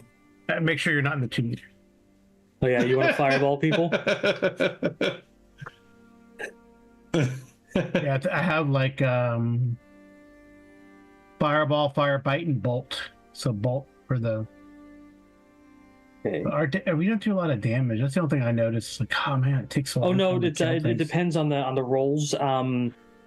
Once you get past their armor, if they're unarmored, fire damage is very good. I don't think you're going to one-shot anything, but Nizuran hits hard with his spells. That's cool. As long as you don't cast them restrained. Yeah, I tried to cast the maximum probably. I learned that last time. It's better to just keep going because you can regain. You can take a breath as an action or something and regain some. Yeah. Well, one thing Nizran would really like it, and Gadar as well. Kastaba has the replenish spell, so he can actually exchange his magicka and give it to you. Oh, that's cool. Yeah. Yeah, I think fire bite is like a fire out of my eyes or mouth, and bolt is like a bolt, and fireball is, self-explanatory. Small little explosion. Yep. And he also has armor, stuff like that. Yeah, Nizran is great. I love that guy.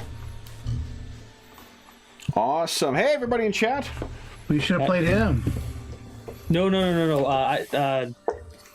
Sword and fire magic is not how I play Elder Scrolls. Although I do play a Red Guard on Elder Scrolls Online. I'm more of a Templar. So I don't know.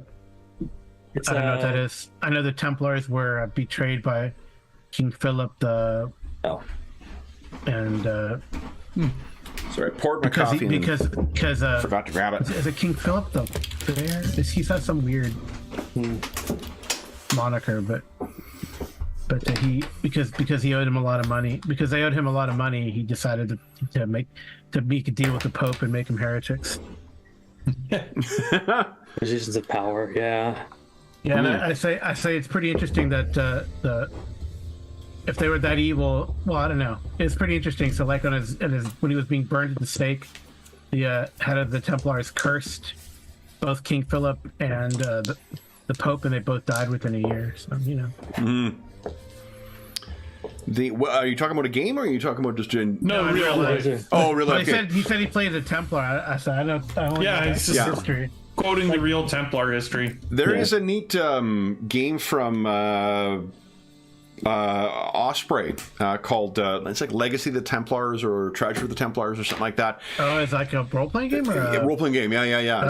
they're one of their one-and-dones almost? Yeah, one of the one-and-done ones, but it's the same designer who did Tiny Heroes. It's Oh, yeah. you can like dial up the magic in it, you can dial it down. It's one of those games you can sit down and start playing pretty much right away. They have the same default starting point, but where you go from there, it's all about starting when King Philip's troops are killing the Templars in Paris. Mm-hmm. You escaping with the treasure. The treasure's not set what it is. You can make it whatever you want. The people pursuing you can set that to be what you want as well. It's just extremely fun, or looks like it'd be an extremely fun and replayable game. Clear sense of what you're doing with your characters and what kind of characters you're playing. Yeah, it's great. Really, really, really interesting game. Treasure of the Templars? I can't remember what the name of the game is, but anyway, I know what the name of this game is. It's try and kill player. No, wait, no. That's what we're playing tomorrow. No, this is sneak up on the on the villains. Is there a quick save feature? Dave made that joke last time we played. Actually, yeah. First one of the live session, though. First time Dave played, we were in Bleak Falls Barrow, and Dave was like, "I'm going to quick save before we go into this next section here." Yeah. It's going to be a running joke whenever somebody pisses us off in town, we go quick save. Well, it's not like someone just rolled a critical fail on something just before you guys. Oh, wait a minute. Gotta spice it up somehow. So, what you got? Because you're saying that it's not spicy enough. I can handle that. No problem. This one likes spice. Remember who is to blame for what is to come. So, Kadar, you, I believe, were at the lead of making your way towards whatever is ahead, and looks like everyone else is being quite sneaky, including the big Nord. What does everyone have out and ready, if anything? Oh, big axe. Yeah. Going with the bow. Okay. Quarterstaff. You actually have two bows, Gadar. You have a short bow, then you have a long bow. If you're doing up close work, probably the short bow is the best bet. Yep. I will.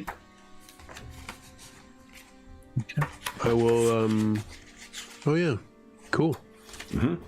So does Nizra need both hands free to cast, or can you have That's a good question. Typically you do, but your rapier is a focus. You have the focus quality on it, so you can have the rapier in one hand. Okay, you got that out. Janice looks down, and it's ravens.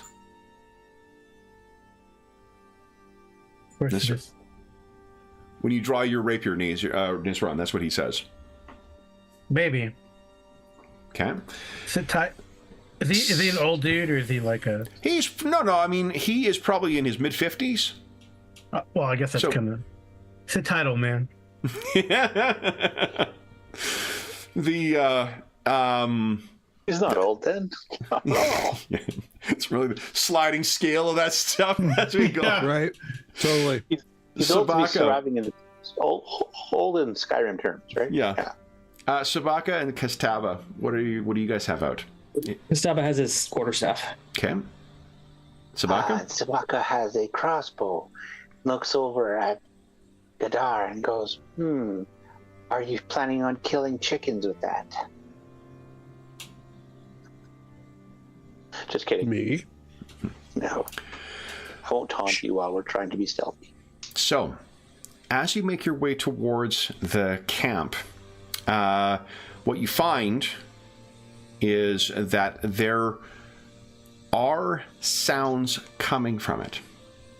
People talking in Nord. Who speaks? Let me rephrase this. Who doesn't speak Nord?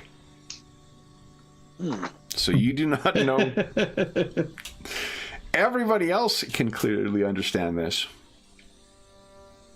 But Sabaka, and I think, John, we can put Nord down on your character sheet because I think it doesn't make sense for you to spend that long as a bandit in Skyrim without picking up the language. I will take the offer. Okay. So you can hear people talking, and the discussion. Here's the key bits that you pick up as you're approaching. It sounds like. Why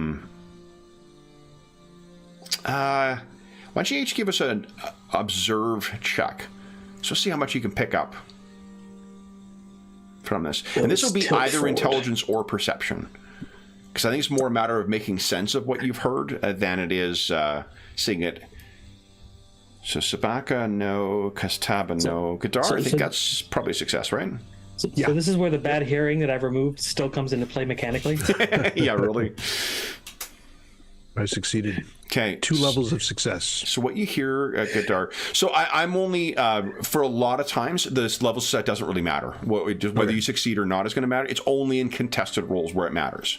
Gotcha. So think of it this way. Every time I say, no, it's challenging because it's contested in Warhammer or any Warhammer game, same thing applies here. Just that unless it's contested, it doesn't really matter what your degree of success is. So what you can overhear, Gadar, it sounds like people talking back and forth. It's the kind of thing of like, no, look in there. Well, what about that thing? Look, I'm pretty sure these tracks are fresh. Something might be coming back. And of the voices you're hearing, at least one of them has the very specific characteristic for orcs. When you have, fangs or tusks jutting out of your teeth, it lends your speech a very specific pattern that you're able to pick up.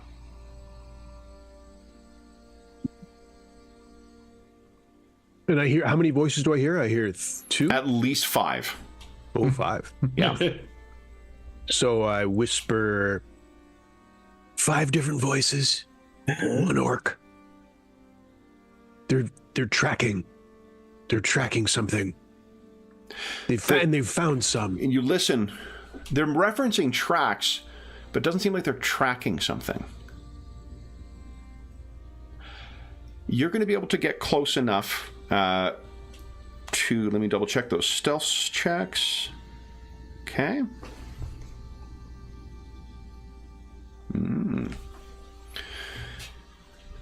Gadar. Mm-hmm. Would you care to spend a luck point on your stealth and get 1 extra level of success? Sure. So you make your way up towards, there's a moment where you're about to step down and you can see there's a log that clearly would have like cracked and given way underneath your weight. You shift your step and you make your way forward, and what you can see is, well, it was an Imperial camp at one point. And it does seem like there was likely a group of, based on some of the stuff that is strewn around, it does seem like it was likely a Imperial Legion, or at least whatever the remnants of the legions were that served the Clovian estates. But of the 6 tents, they are torn. There is blood spattered across them. There is no sign of any Imperial soldiers anyway, at least not whole ones. There are torn limbs that are left behind. There are clear signs of what could only be described as entrails strewn across the ground. And it looks like a bunch of things have been busted open and strewn around. Things like the pennants that you would use to mark your legion.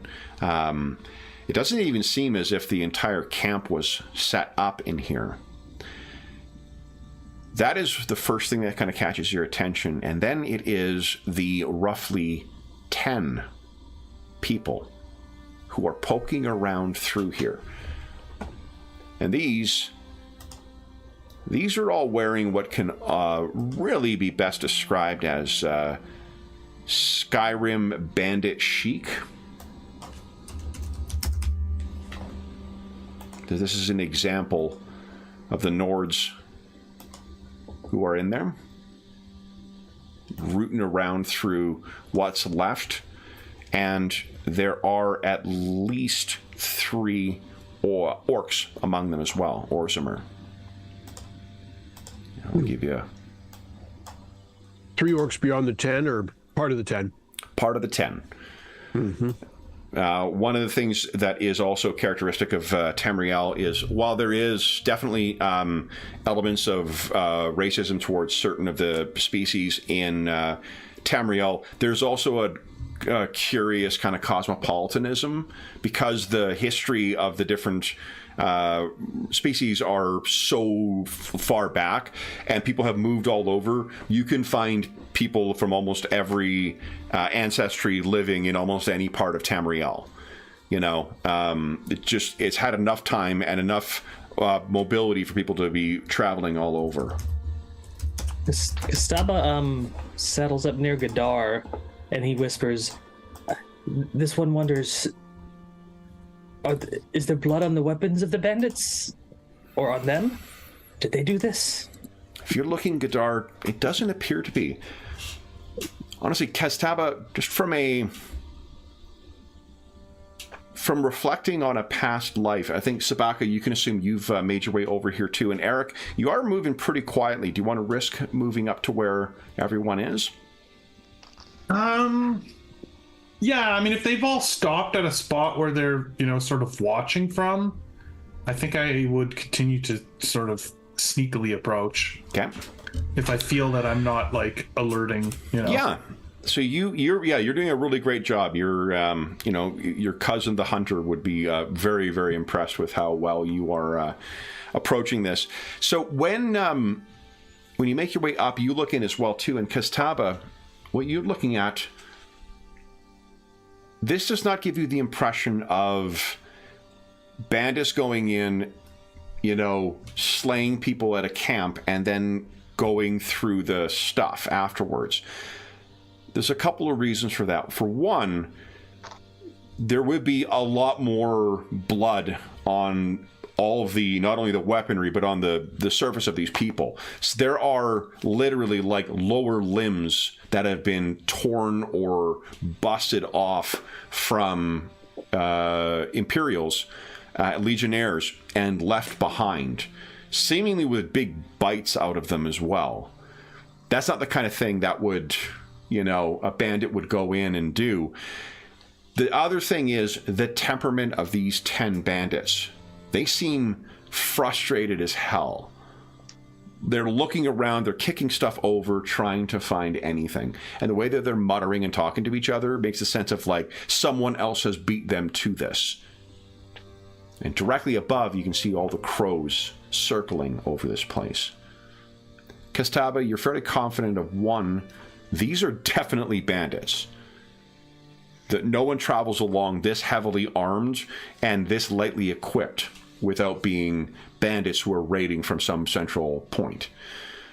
The other thing you're confident of, they didn't cause whatever this is.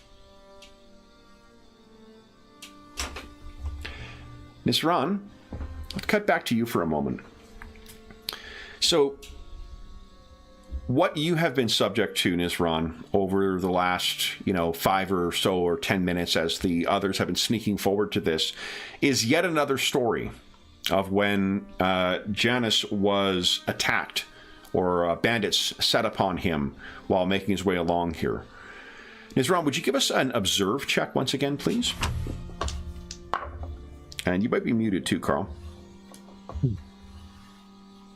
So let's toast Mo. To Mo. Mo.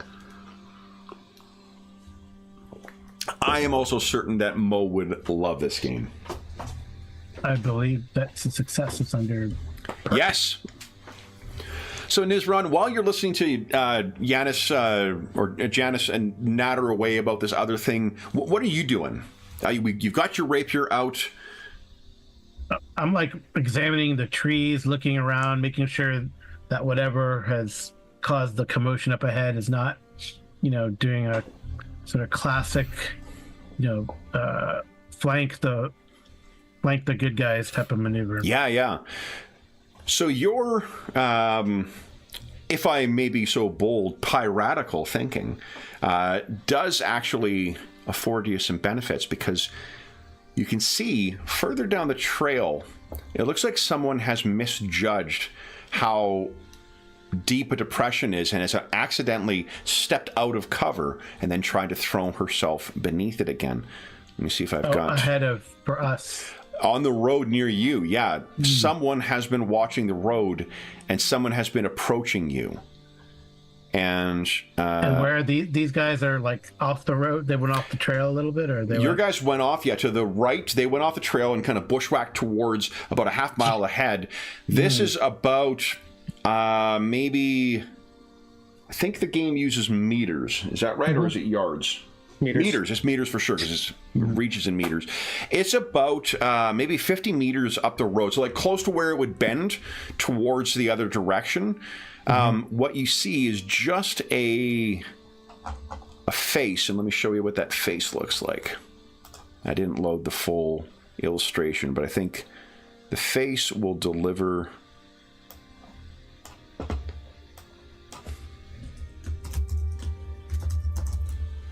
Here we go.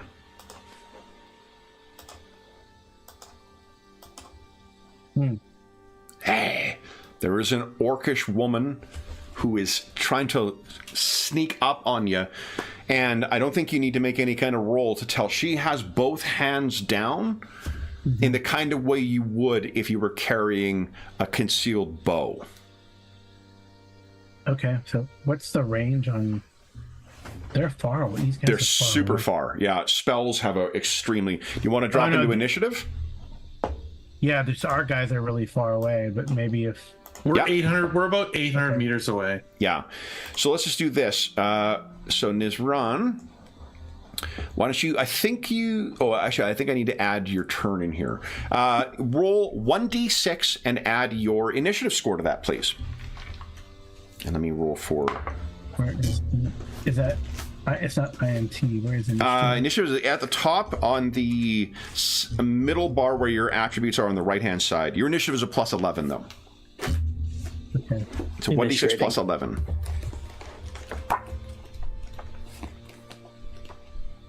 Nice.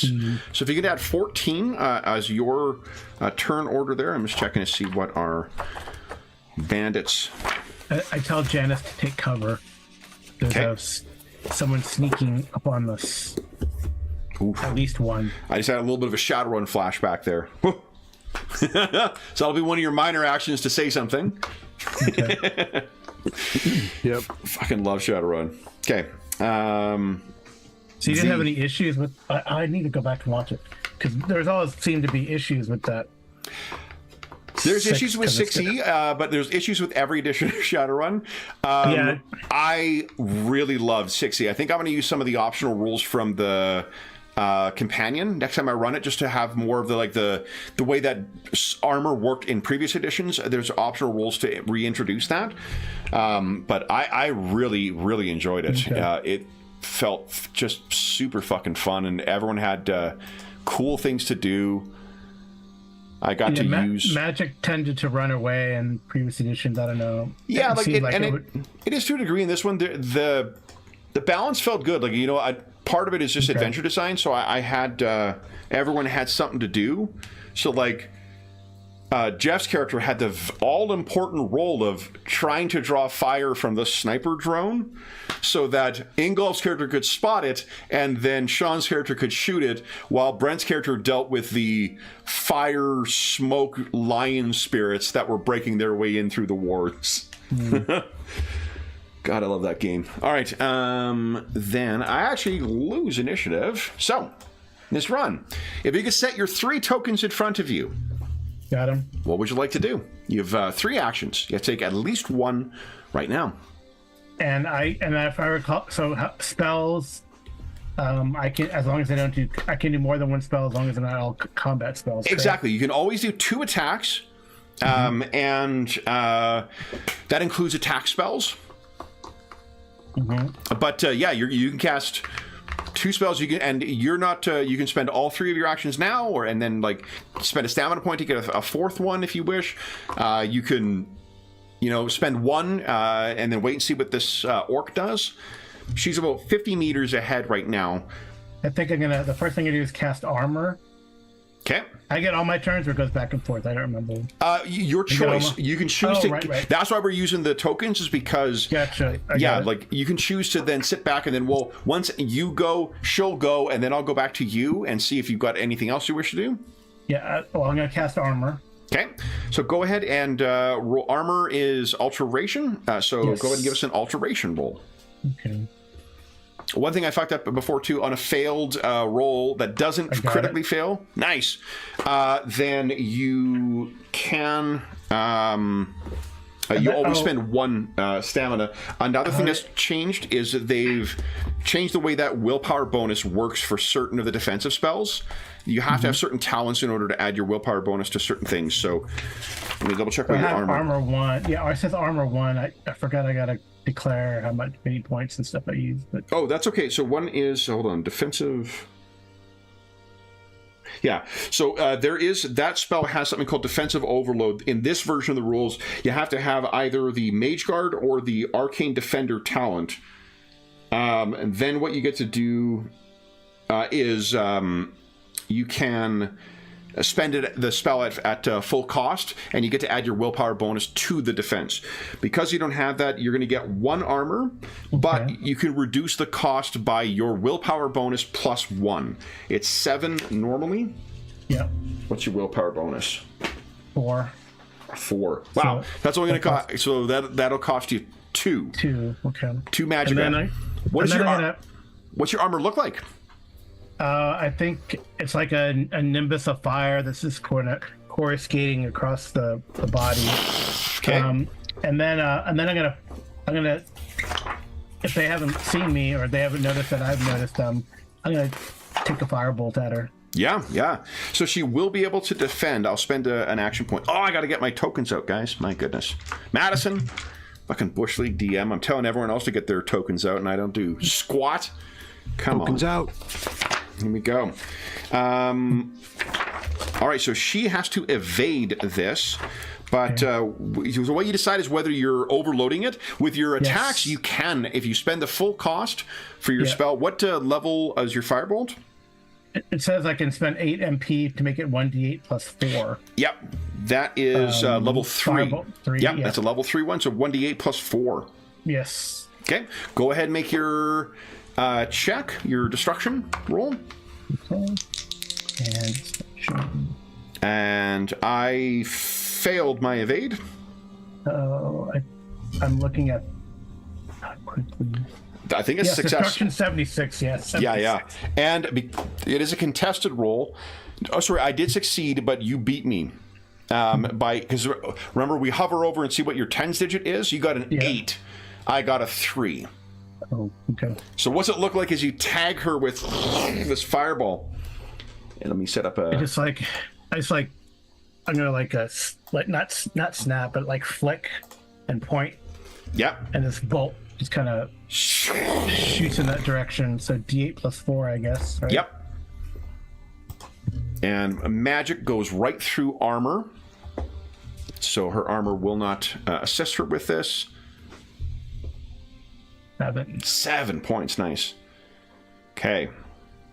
And let's see here. Oh, man, that's almost... that's almost at her wound threshold. So she screams out in pain, as she tries to avoid, but gets tagged by it. But I just woke up Anna. Sorry, sweetie. and then I'm going to keep that 1 action point to evade or something. Awesome. Okay, so she has spent 1 to try and evade. She cries out a kind of a like an animalistic cry. So here's what the rest of you guys hear. You're sitting and watching this stuff go on. Nizran, maybe you're filling everyone in on what's happened. And then you hear this cry. First off, you hear the shout of Nizran's voice. Very shortly afterwards, followed by a scream of a woman. And then someone shouting out that is causing all the rest of the bandits to get agitated. So, We're going to leave everybody who's not Nizran or this Orcish ambusher out of initiative for now, but we'll roll initiative in a moment. So she is going to line up a shot at you, Nizran.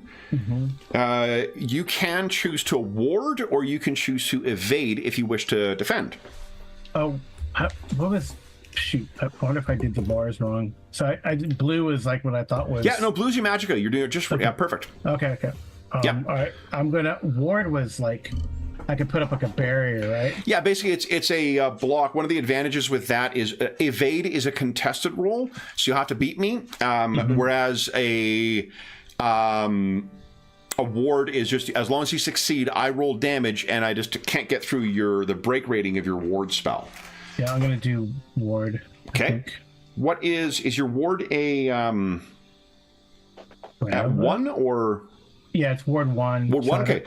So then it'll cost you 1 with I'm assuming you're not going to overcharge it. This is another one of those. I don't think I can overcharge it, right? Yeah, exactly. Yeah, it's defensive overload. So it'll cost you 1, and then just go ahead and give us an alteration roll. I'll make the attack roll. I got a 5. Ooh. Alteration. Well, actually, yeah, hold on. It's not contested because you're, as long as you succeed. I think I failed. You want to luck that? Yes, I will use luck. Go right ahead. With a block, you just need the advantage of block is you just need to succeed. Yeah, so I might as well. Nope. Oh shit! So you fumble trying to get this thing up, and then shwuck. But your armor is up, so your total armor is going to be 1 plus. I think your robes give you 1 as well, don't they? Yeah, so I guess that's 2. So you got 2 points of armor. Okay, so let me roll damage here. This is slashing, so I have to... Ooh. Oh, you failed, which means I get advantage. So let's see here. What I'm going to do is... You have partial armor, right? Yeah, I think... How is that? Your robes, your gear... Yeah, partial moonstone reinforced robes. So 1 AR from them plus 1. I'm going to step that down, so I'll hit you unarmored so I can add her strength bonus to this. That is 6 points of damage that you'll reduce down to 4. Okay. So you guys hear also Nizran cry out. I guess it echoes over across the mountains. Yeah, and I think all of us are out of action points now, so let's... that ward was an action. Yep. Okay. Exactly. Now, technically, you could spend a stamina point to get another action, and you have only made 1 attack, so technically you could make another attack if you like. Stamina is the red stuff, right? No, stamina is the yellow circle, and you should have... I did that wrong then. So luck is... Okay. Luck is your green bar, yeah. Okay. So you still have 3... Then you also have that red guard ability for once per long rest, you can regain 1 stamina point. So you technically So I have 4 my stamina. Yeah, sorry, I have a question about stamina. You know what? How do you... Go ahead. Go ahead, Jeff. How do you recover stamina in this game? Full night's rest will get you all your stamina points back, or a short rest will give you 1 back. I'm going to use stamina to... Maybe if she evaded already, maybe she's out, but I'm going to... Yep. Or she's how does that work? So I'm going to pretty much tell you guys, like, I could try and describe in fiction and whatnot. I've used all of her actions. Yes. Right. So I see she's spent. She's off balance. Exactly. You can picture she's just like thrown everything into it. And the way I'm treating the rules, I only give named characters stamina points. So if like boss monsters, things like that, they'll have stamina points that they can spend as well. Otherwise, they're not going to have them. Yeah. So I'm going to fire another bolt. Okay. Go ahead. Gives a destruction roll. I keep opening the wrong thing. Destruction. Nice. That's yes, solid hit. So be 1 if you're spending the same amount of mana. 1d8 plus 4. Yep. Come on, big money. Yeah. Oops. I don't know if I almost hit 45 there. Oh, forgot the R. Come on, let's see. Oh my god. All right, so she is potentially on fire because you inflicted a wound with a fire spell. So I think she is dead. I'm just going to check this because they changed the way that wounds work in this edition, which is cool too. She needs to make if the wound is from fire, she must pass an agility test or gain the burning condition. I failed. She's going to die this round. Like, at the start of her round, she's going to burn to death. So, is Ron, that second hit hits her, she goes down. Janus is like, what's going on? Because a bandit tried to sneak up on us. There might be more. You should take cover, maybe lie flat in the, behind the flat in the wagon. Okay. Or if it's covered, take. Let's do this, guys. Everybody, would you kindly roll your initiative, 1d6 plus your initiative score, then add that in the turn order. We'll get everybody in there, and I'm going to add a turn tracker for the things. I'm not suggesting that you're necessarily engaging with 10 bandits, but just in the event that you do. Let's see here. Let's use this one because that's a fucking cool looking orc picture. There we go. Add turn. And... oh, terrible. Terrible. Okay, and... oh, Nizran, I added in twice by accident. All right, we got everybody. Then... let's get into it. So there are 10 bandits, all sort of spread around in the camp right now. Gadar, set those 3 action points in front of you. And how would you like to start spending them? Your first move, incidentally, is free. You can move up to your move rating for free. And then if you dash afterwards, that's where you start having to spend action points. If I moved backwards, yep, would I still be in range? Take a shot? I would probably give them cover, so it'll make it harder for you to hit because there's going to be trees and a bunch of other shit in the way. Not impossible to hit, but it just... can I shoot first and then use my movement? Yeah, absolutely. You can try and do that. I will point out, dash as a secondary action can be taken as a reaction on someone else's turn, and hide is a reaction that can be taken on someone else's turn as well. You can do it on your turn too, but it's one of the neat things about the rules is that you can do more shit when it's not your turn as long as you have action points than I think than I've seen in many other games. So, okay, if you wish to, they are alerted, so they are going to be able to defend themselves. Yep. Okay, so... yeah, what are you using? I'm going to fire a short bow. Yep, go right ahead. So you roll your short bow. Are you using a broadhead or a bodkin arrow? The bodkin do splitting and the broadhead do slashing. Slashing, you want to hit unarmored. Each of these guys is wearing partial armor. So if you got an advantage on your roll, they failed and you succeeded, you could stage it down and do extra damage. The way that bodkin with the splitting is as long as you get through their armor, you get to add your strength bonus to damage. Can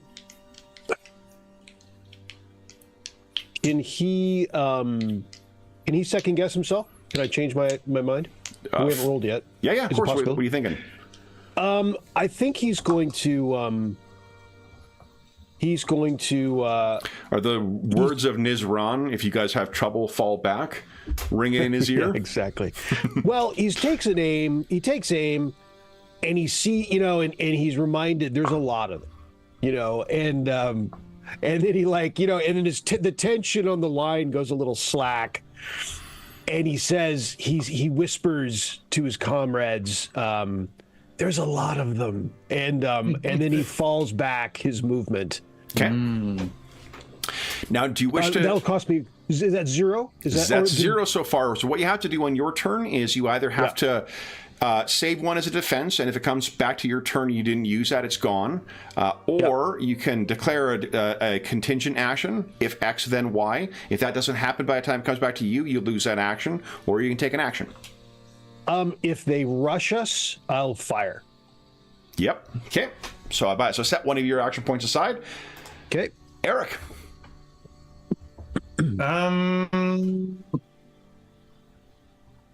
Okay. I'm gonna, hold up my axe, and I'm gonna look at the other two Khajiit that are still here, and I'm gonna say, stay behind me, and I'm gonna set a contingent action that if they fall back, I'll fall back. Okay. Okay. I make cards. Love it. I love it. Yeah, those cards. I'm all about that. What is that? I just wrote on there, action one. Yeah. There's a lot of moving parts in the game, and I think that tokens in person would be the way to handle all this stuff. I'm using scan. Yeah, you want to see what nice. I got? So I finally opened my Savage Pathfinder Curse of the Oh, Crimson awesome. Throne. Oh, Yeah, awesome. yeah. Nice. I got There you go. metal bends. Nice. Oh, awesome. That's great. Nice. Yeah, yeah. Yeah, I got 5 of them. I just use quarters. I'm feeling a little lowbrow right now. Okay, Sabaka. So Eric has a contingent action of if they come. Gadar has also fallen back, and it's a thing of waiting to see if they come into the bushes. What are you doing? You have 3. I think you have 3. Were those Grey Warden coasters again? Yeah. Nice. Excellent. It appears we will not be fighting these guys at this time. And he lowers his crossbow and follows Gadar. Is yet to be seen. So, I mean, you And did just hear someone scream, a woman scream, and you heard Nizran shouting and casting magic back at the wagon. These guys seem to have heard that as well. Right. Oh, yeah. So they know there's something going on. Kev's like, come on, bait somebody to fight. No. I think one of the things that is the way you guys are handling this and the way you're thinking of it is a smart, tactical way of doing it. The game can be really fucking deadly, right? So just like the video game, playing tactically smart is definitely rewarded in this. Yeah, kite them or something. Yeah. Or if they're, well, I'm not going to say attack. If they're going to make their way, one other way to think of it is if you guys want to try and beat them to the road, if these guys are going to go and check out what's happening, you could go over there and set yourself a nice little ambush. Yeah. I think maybe that's what Sabaka says. He goes, instead of starting a fight here, let's set an ambush for them by the wagon. And he'll peel off, and his action will be an extra move. Yeah, dash, sure. Yeah.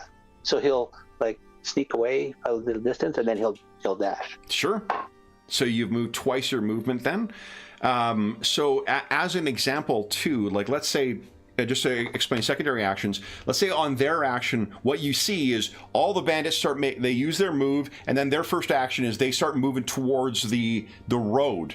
You guys could then spend your secondary actions and be like, fuck it, I'm spending dash, and we're going to spend all of our remaining action points as secondary actions to race towards the road. Yeah. As an example. You could also And come you up from can do behind that them. on their. You can do that on not on your turn too. Exactly, because dash as a is a reaction to secondary what they action. Yep. Yeah. Yeah, you got it. Okay, so Sabaka's starting to move over. Nizran. So that first orc, you are certain, what you see, she falls to the ground. And she's still smoldering in the area, and you start hearing shouts from from further ahead where the other guys are. It sounds like there's more than just one. Yeah. What are you doing? This mule drawn wagon's in a bad spot, right? Right in the middle of the road, Right in and the middle of the road. it'll There's take nowhere- a There's nothing. 14-point turn to get it to I turn know. around. You've The seen best thing Austin is for Powers Janice Gold, to remember? hide. So I think as one action, he's gonna, or my move is free. He's gonna jump down from the cart Yep. and kind of, situate himself sort of behind this tree here. Sure. Yeah. And Take then, cover. Okay. And then I have to make a contingency action, right? Yep. So could be he's like gonna- if you see an enemy, you cast a spell. That's perfect. Yeah, if I see, so I guess if I see a group of enemies, I'm gonna cast a fireball. If I see one lone enemy, I'm gonna use firebolt. How do we? Yep. Okay. You have to pick one, I think. Okay. Hold on. You know what? Let's take a look at what the phrasing is. If it is, I'm going to cast a spell. I don't know if you necessarily need to declare the specific thing, because if you're, let's take a look. So, delay turn. You declare a set of circumstances in which you'll act.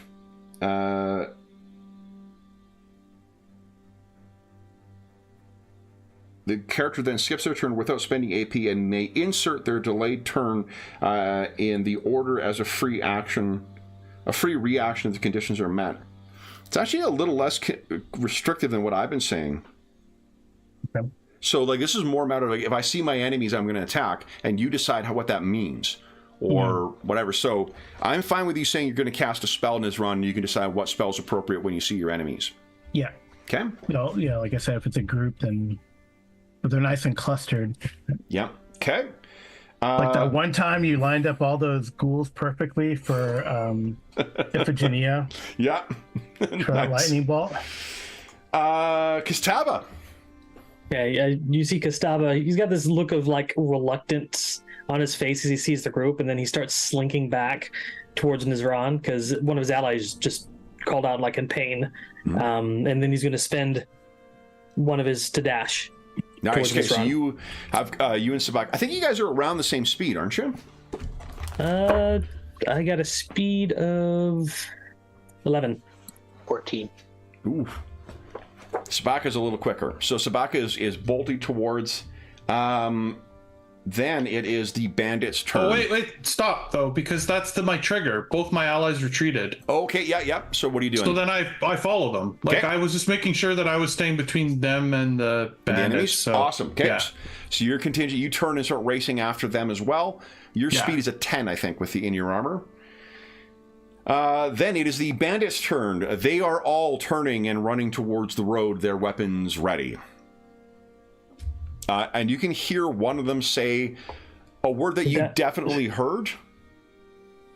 A troll. I'm dashing further. Okay. Anyone else spending secondary actions? Yeah, I guess I'll dash. Okay. I can.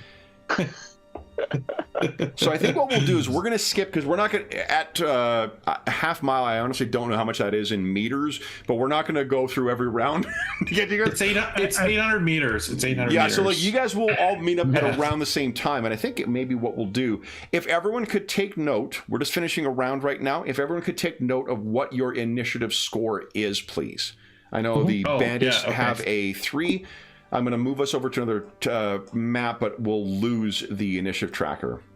Okay. Yeah, if I can, I think that Nizran, if he can hear where they're coming from, he's gonna move, like, in that direction, so they never get to the mule cart. Yeah. Right. Oh, so 'Cause like move further up to. Yeah, because if I don't want poor Janice and the animals to, Yep. because I would say they're the most vulnerable out of all of us. That's looking great, Dave. He's well, I guess by this time, if the armor has some sort of smoldering quality. Oh, and the armor actually, you know what? It lasts for 1 minute. Oh, okay. I think it lasts for 1 minute, so you may need to recast that one, but that was pretty cheap, I think. Yeah, it's like You know, or you would also it's have 3. time if you choose to quaff a vitality potion if you want to top up 8 magicka. Yes, that's probably Everyone good. has their initiative score down. Okay, I'm getting rid of these. Magic or healing. That's a, Oh yeah, you did take damage too. That's right. yeah. Okay, let me. You do have a healer coming. Okay, I have one of each. If I have time, I'm gonna do MPs first and then healing second. Sure. Yeah, you definitely have time because you'll. So it's plus 8. It'll be. I think most of you guys are moving about 30 meters per turn.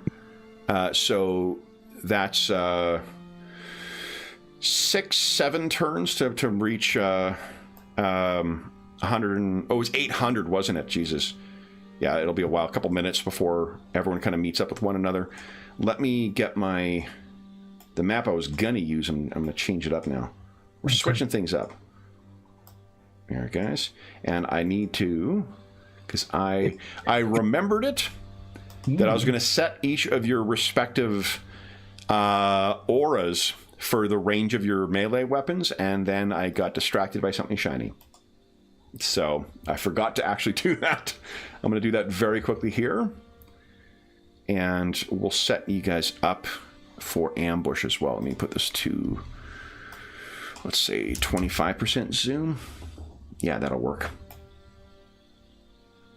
All right. So this is not going to directly track with the terrain. There's some features in here you'll see in a moment that don't make that will not make a lot of sense. But I trust we can use our imagination. All right. Let's see. Sabaka, your weapons are a 2-meter range, are they not? The rapier is. Oh, right. You got one that's 2 meter and one that is. My short sword is 1 meter. Yeah. Okay. So I think there's your aura. I think. Tell me if you can see anyone's auras other than yours once I move you over. Katsaba, yours is a 2 or 3. I have 1 and 2. Quarterstaff is 2. Quarterstaff is 2. Okay. There we go. Nizran, your rapier, I think, is 2 meters as well. It's 2, yeah. 2 meters, okay. And Eric, for those listening at home, apologies for not having this set up before. I completely forgot. 3 meters for Eric, I think. Is that right, Jeff? Because you great axe. Yeah. For my weapon, yeah. And then that's fair. Gadar, it's a 2 or 1, 3, I think, for. Yep. Yeah, for the spear. So I'll put that up for you. All right, so let me bring you guys over, and I'll shift ping you. You tell me if you see anyone's aura other than your own. So you guys are over here. We're shift pinging. See mine. Everyone can only see the yellow aura around them. I believe so. Yeah. Awesome. Sean Gadar, you can only see yours? Fantastic. Yep. So that's the reach. One more thing. The square one is actually, we found out the square one is the correct choice, not the circle. Because it's just easier to see what actual area you're using. I'm going to move you in just a sec, Carl. Okay. To where I was moving closer to the, following the you would have been road, on the road or shortly off the road. Mm-hmm. Eric, here we go. Okay. Square. And do I have... Oh, it's run. It's square. Here we go. All right. So, the rest of the party, I'm assuming, are hidden in these kind of trees up here. Nizran, I'll put you a little further down the road here. Okay. And there probably is these kind of obstructions in the road as well. Did you wish... why doesn't... Let me get the turn order back up. Can you shift ping again, Kev? Oh, sure. Took forever to load. That's relatively close to where everyone is. Okay. Okay. I'm adding everyone's turn back in. If you would kindly add your initiative score, or what you rolled, back in there, that would be appreciated. And then I'll add the initiative tracker at the bottom. Guys, we're in month 5 of not having deleted an initiative tracker. Whoa. Nice. Exciting times. Exciting times. Seriously. Although I do need to remember to actually grab the initiative tracker. I left him behind. That's one way to not kill them. Yeah, definitely. That's cheating. If they're not in the map, they have the highest Exactly. rating. I don't know, guys. On the GM's layer, I don't know why you're not able to hit them. It's a mystery to me. Okay, I'll put him down in the corner here, and then I will place our friends. Rawr. God, that's a cool picture of an orc. Add turn. They had a 10. Okay. Oops. Where'd he go?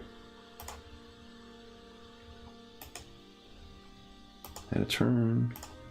Add a 10. There we go. All right. So we are at the top of the round again, but let me show you where these guys are coming in. I'm going to zoom out to, I think. Let's do 40. There we go. All right. You guys would have had a couple of minutes as well, so you can certainly try and talk amongst yourselves if you'd like, if there's any strategizing that is going on. Where are they coming from? Oh, we don't see them yet. Nizran probably... Hold on, what's their speed? You know what? You guys would probably reach Nizran before they do. So if you want to talk to Nizran for like a minute, you could probably do so. Should I move myself closer then, or is that Your call. It's up to them as to whether they could shout at you. Stage whisper. Sean has at least 2 degrees in that. Yeah, and we're not talking Gadar. We're talking Sean. Has Exactly, not Gadar. Sean. Yeah, I can move up to like here, a little closer, or maybe even with them. Why not? I mean, I'm going to either use firebolt or rapier. Yeah, and actually, you know what? They could tell you, like, they may be able to tell you what you could tell them what's happened, and they could tell you what's coming. Right. So I told them there was a straggler. Fortunately, there was only one, but an orc female. She had a bow. I assumed hostility. I did not ask a question, and she's you guys now. can smell her, I think, at this point. She is dead now. There are 10 coming. 3 orcs among them. Oh. Okay. Let's kill the ones with heaviest armor first. I will try to soften them up for you. Focus on one at a time. Okay. Gustava, he says, this one will protect the mage. Okay. You can see that, it's wrong. You didn't drink a healing potion, did you? I did. Oh, okay. So you're not banged up. Yeah, I did drink a healing potion and I got 8 back of the mana, or whatever it's called, mystic power. Kev, should we treat the trees as like cover or? Yeah, if you're in there, you can treat it as cover, which is plus. We'll treat it as plus 20 to your attempt to evade, or minus 20 to their. I'll just apply it as a minus 20 to the attack penalty. That's probably easier because it'll apply whether you defend or not. I was thinking initially for like hiding. If we're going to set a trap, if we're standing in the open versus on a tree space. Sure. So if everyone is using, why don't you do this? Everyone give us who is hiding, give us a stealth check at plus 20. So subtract 20 from whatever you're rolling there. Does it give us an option or? It does not. No, you're just going to have to manually subtract I got it. 100. I'm out in the open, I guess. You could fate point it. Luck it. No, fate point. Luck it. Sorry, wrong game, Madison. It leaves me with 1 luck, but that's probably worth it. Okay. It's okay. I mean, I guess I might as well try. Now that I think about it, it doesn't really hurt to be attempting to be hidden. There you go. It's under agility, right? It compared against agility or perception. Each, depending on how you're describing that you're doing it, is what skill you use. Stealth uses either agility or perception. Oh, okay. I'll make it either. What? Well, a dealer's choice. You're. Yeah. Wait, 1, 2, 3, 4, 5, 6, 7, 8, 9, and. Yeah, 10. so 19. So I got a 19 technically, right? So it gives us a plus 20. Okay. Yeah, make it. You just gotta hide like normal. 10. There we go. Okay, guys. So here they are coming down the road. We'll start them out from a little further out. The women are carrying bows. The orcs are carrying great axes. The Oh, we want to switch. Okay, so they're coming down Mohawk the road. So. dudes are carrying a war axe and nothing else. The guys with the full heads of hair are carrying shield and sword. So, Gadar, you are first up. Let me zoom out for the folks at home. Oops. What's going on with my sheet? Gadar, set your 3 action points in front of you. What are you doing? Oh, let's see here. I think I will. Oh, yeah, there they are. I'm at 35% zoom, and I've got a decent view of all of them and all of you. I think you can assume if you've got, let's say, 4 or 5 squares of terrain between you and the target, you're not going to be able to see them. They'll be. Yeah, not yet. You're Yeah. aware of them being there. You can also choose to relocate yourself now that you're seeing the terrain. If you want to like run across the road and get like a higher angle. We'll say yeah, that would have been. these areas here. These would have been about Yeah, I like that. probably 2 to 3 meters up. So each square is a meter. Yeah, So- if I can get up to here, is that possible? Or Yeah, let's see. Give us an athletics check, and let's just see if you were able to get there before. well, yeah, I guess I would have to like go, run down this way. Yeah, because I think you guys come like I'm picturing it's about 3 minutes of time. You guys ran over. Yeah. You're talking back and forth what's happening, and then you're kind of Here quickly I'm looking going. around, you're like shit, and race over there. So That's That's the initiative tracker, Carl. Oh, The one on the bottom left is probably the initiative tracker. yeah. oh, yeah, the bottom left is initiative tracker. It's only ones at the top on the up here. These are ones you need to concern yourself with. I guess I'm not in position yet. So, Okay. Ooh, okay. Well, that's okay. You're just scrambling along. Maybe let's put you about.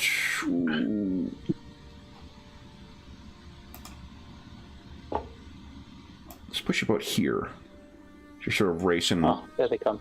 along. Okay. I'm gonna try to keep pace with Nizran. Sure. Give us an athletics check. I'm gonna. Dang, I didn't train that one. Okay, all my stealth checks that I tried You wanna to do while my sheet luck was that? broken. I'm not sure I can get a better result than that, but yeah, I haven't spent much luck. Oh, there we go. There you nice. go. Okay. Okay, so I'll pretty much be next to him. Sure. Works for me. Okay. So you two have run across there, and then now we're dropping into order. All right. So we got a selection of stealth checks in here. Let's see here. So- Eric, Looks like I failed, Kev. you failed 41. What's your stealth? What's your agility? Oh, but it rolled an 89 and an 82 before that for some reason. Oh, the 41 is not. Oh, I got it. Okay. Okay. So you're maybe just a little too eager to be out. I still need to succeed on the observe check, though. So, Gadar, you're up first. What are you doing? And you were once again muted, so let's toast Mo. I will point out that I failed my stealth, so I don't know what the opposing will be, but that's Just the means they're situation. probably going to spot you. So, Right. what are you doing? I am going to. I'm going to try to find a. I'll use my movement, my Yeah. free, to try to find an angle where I can see them. Okay. So go ahead. Your move is your basically the number of squares you can move. Diagonals don't count as anything extra. Just count them as one. I intend on doing the same. And so I move. Can I see them from? Can my character see them from there? So you're aware of where they are. It's more a matter of whether you can hit them with something. You can picture you're seeing them like as they're running through a bunch of trees, and you just got shit in your way as you're trying to do it. It hasn't updated for me yet, actually, Sean. I can't see where your token has moved to. Like right here. Can you see me ping? Oh, that's where you moved to. Yeah, you still don't. Yeah. I mean, I think you've got a bunch of. There's a shit ton of stuff. So you're aware Right. where they are, but you can't shoot them yet. You want to continue moving, or because you can move up to like 10, can't you? 14. I got 13. 14. So Yeah. why don't you finish your move wherever you wish, and then take your first action. I will say, we mentioned this before with this game, the game definitely favors a violence of action. Taking opportunities to get hits in on people early and weather numbers down, it really pays off benefits in this game. I'm going to go right there and see if I can loose an arrow at this guy. Yeah, there's an orc that seems to be, He does seem to be aware of you. You're stealth. You're not as sneaky as you thought you were, but you are able to get over there, so you're spending your first action to make an attack. Yes. Your token still isn't moving for me, though. It's you can't. It's right here. Is if I ping, that's where it's. I see it there. Okay, got it. So I see Dave's arrow is still present for me. Okay. 30 meters. I'm not broadcasting arrows. I think you measured and just there's some error going on your end, so I'm still seeing your arrow on my screen. The red arrow is Sean. The red arrow is me. Oh. Yeah. Sean's also using Oh, red. Sean, you want to change your color? I'm always maroon. Okay. Yeah, just so everyone knows which one's me fussing around. All right. And for range, Sean, you are not at point blank. So let's see here. 2100, 350. So are you in the second range band? Second range band now. Okay. Yeah, I'm past the first one. Within the second. So the first range band, the ranges in this game are close range, which gives you plus 10 is that first range band. Second one is the optimum, or effective. And the third one is long range, which is minus 20. So you're rolling with no penalty. Okay. Okay. All right. Now roll his evade. I failed. So as long as you succeed, you'll actually get advantage as well. Ooh. Oh, that's a big hit. And you're using broadhead. So you have advantage with your broadhead arrow. Do you want to make it from partial to no armor? So you get the plus. Gadar gets to roll damage twice, right? Oh yeah, it's wait, roll twice for proven Okay. or superior. Okay, so 5 is the better of the two. And then do you want to spend your advantage on penetrate armor so that it does plus 3 damage? Let's do it. Okay, so that is 8 points of damage. Yeah. Yeah. First blood. Okay. First blood. Thwing. And then let's see here. His armor is... Where the heck am I? There. Okay. So the orcs have the heavier stuff, so it does get through. You do not take an action to reload, so you have 2 more actions. You want to take another one? Yeah, absolutely. What the fuck do you think, Kev? Love it. Oh. Solid hit. Oh, I was going to evade as well. Sorry. Yeah. I failed once again. Do you want to do the exact same thing? If so, roll for superior, and I'll do damage. Another damage roll, right? Yeah. Roll twice. D6. Okay. Damn it. So three is the good one. 3's the better one. Okay, so that is a total of 6 damage. So 2 of these things ricochet off of his armor. You're leaving scratches on him, but nothing's taking him down just yet. But these orcs, man, orcs have a higher wound threshold than what humans do. So you have 1 more action. Anything you wish to do with that? You can save it for defense. Yes. Okay. I'll save it for defense. You got it. Eric, what are you doing? 3 action points. Okay. They're way too far from me right now, so I'm gonna move to jump on them. Literally. That's very much Here. a Andre the Giant and Princess Bride line. Totally. I got to jump on them. Action 1. I'm gonna move over here. Remember, your first moves are free. Oh, first move's free. 1, Yeah, 2, you got 10 squares you can move. 8, So I'm going to move to this bush, and I'm going to use an action to attempt to rehide there. Go ahead. Give us a stealth check, please. Trying to contest with them. I don't know. 1 degree of success. Yeah. Not great. Clunk, clunk, clunk, tink. Are you saving your next 2? Yeah, I'm saving the rest of my actions. Okay. Sabaka, For defense. what are you doing? Tabaka likes what Gadar is doing, and I'll move right beside him and fire my crossbow at the same one. Okay. So you go racing up there, you bring the crossbow up, and twuck! I think that's same thing, optimum or effective range for it, so go ahead. I am... Yeah, actually, I'm going to evade. Fuck it, because he's going to have to jump behind that rock. I failed.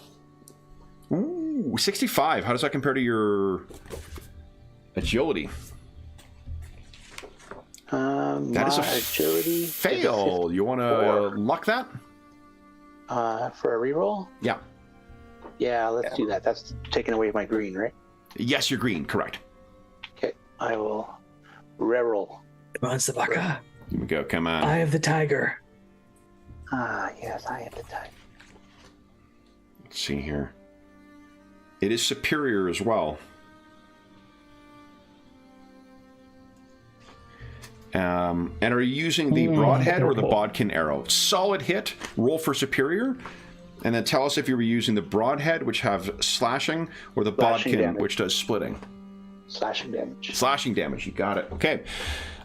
So 3 is your best chance. So what's your strength bonus? 3 or 4?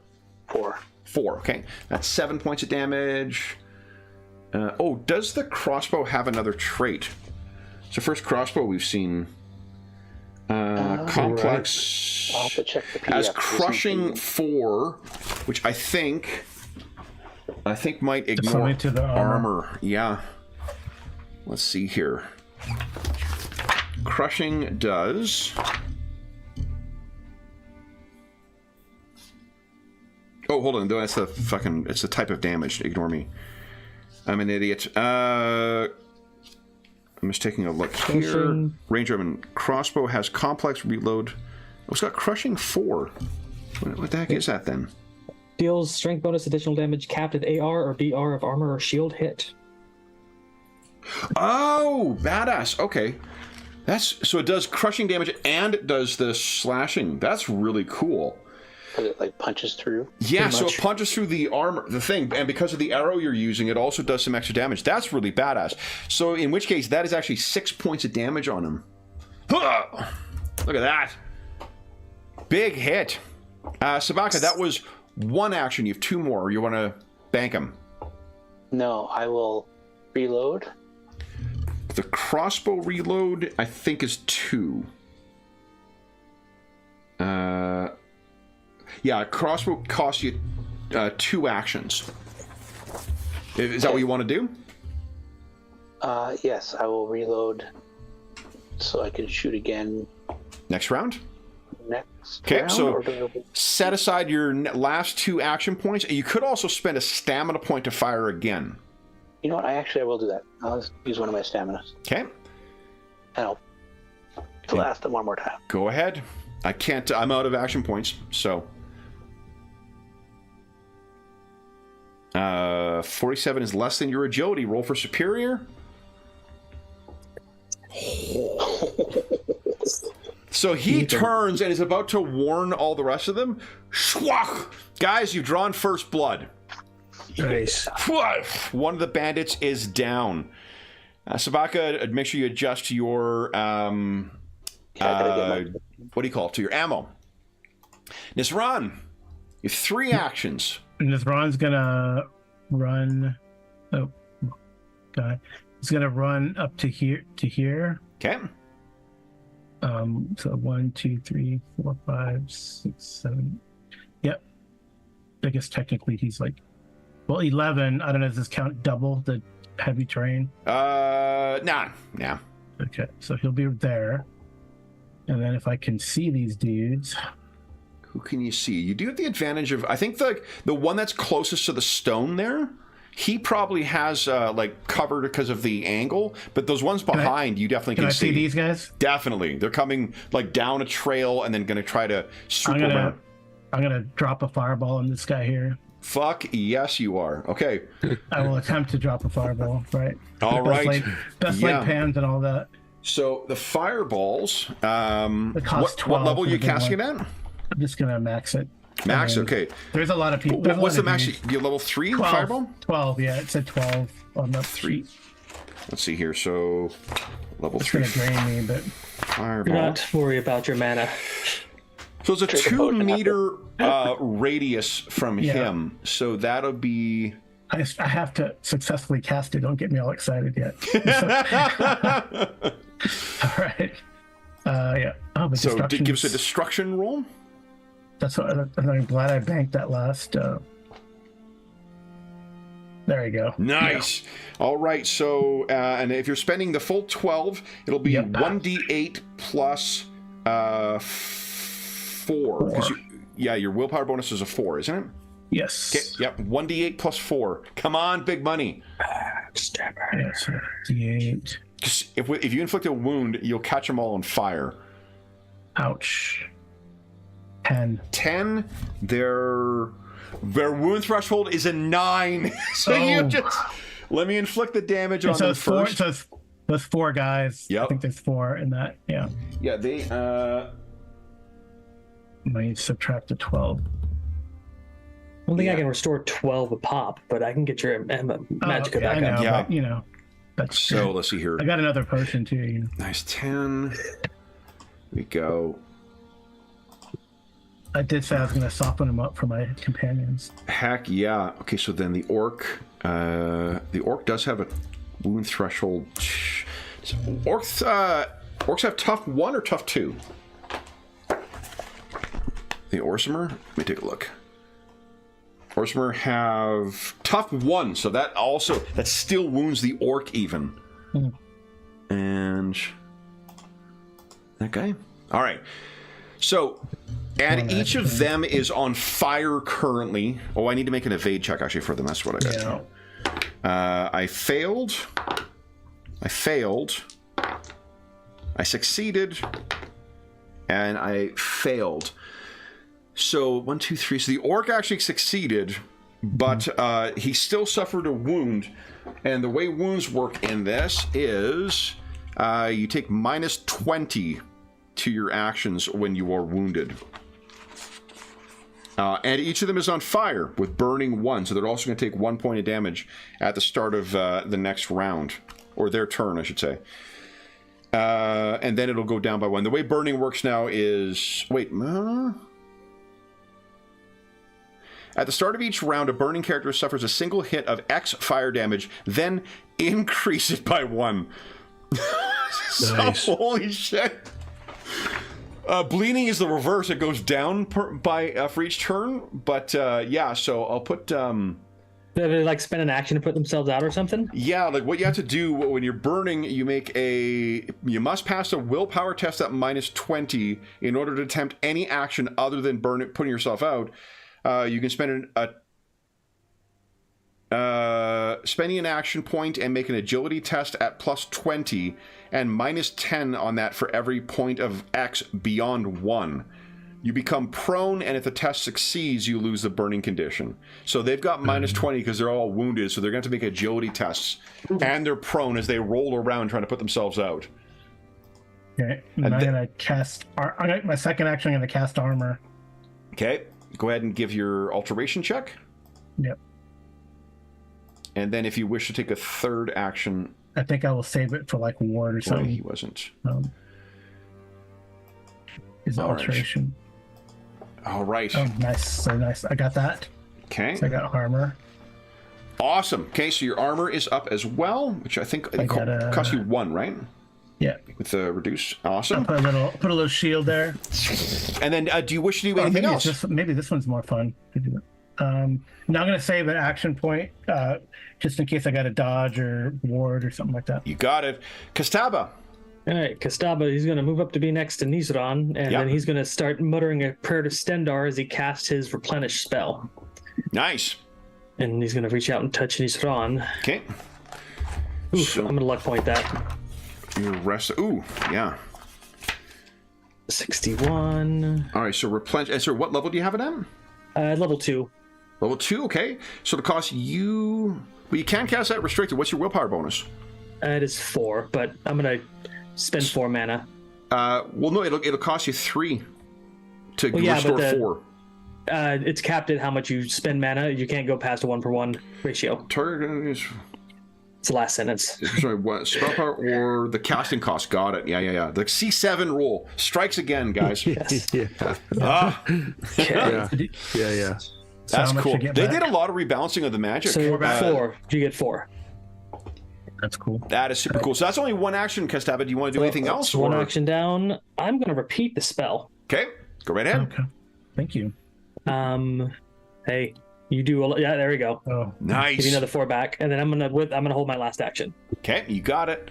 All right, then. Fireball the hell out of them. So the banditos, I'll do my 3 that are on fire first. They're dropping to the ground screaming, and they're going to try and put themselves out. Gustavo's magic feels like a soothing desert wind caressing your skin. 1 failed on its first attempt. Oh, and each of them will take 1 more point of damage. Hold up. I think they changed the burning rules too. This is really fucking cool. Like, you see how frustrating it's going to be if you're chewing up all your actions just trying to roll around and put this out. Oh yeah, it mimics the game now, because if you're on fire, you take extra damage from other sources, so that kind of... Ah, that's awesome. Okay, so it took me 2 actions to finally put the fire out for the one guy. He's screaming and running on the ground. And then he is going to stand, because standing prone is free as long as you're willing to take attacks of opportunities. And then he's going to run over here and hide behind this rock. Second one puts himself out on the first try. He's got the shield. He's likewise going to run and hide behind this rock. man. Yeah, they're terrified of this goddamn fireball. I know, but Fail. They're all huddling. Fail. Succeed. Took 3 actions. And this other idiot is still on the ground, smoldering but out. Then the others. Let's see here. This orc. He's not pleased with what you guys have done. He barks a command at the others, and he's going to, let's see here, 1, 2, 3, 4, 5, 6, 7, 8, 9. He's starting to move in here. I have not yet taken an action. He's going to, he doesn't need to observe because you're not hiding there, Eric. No.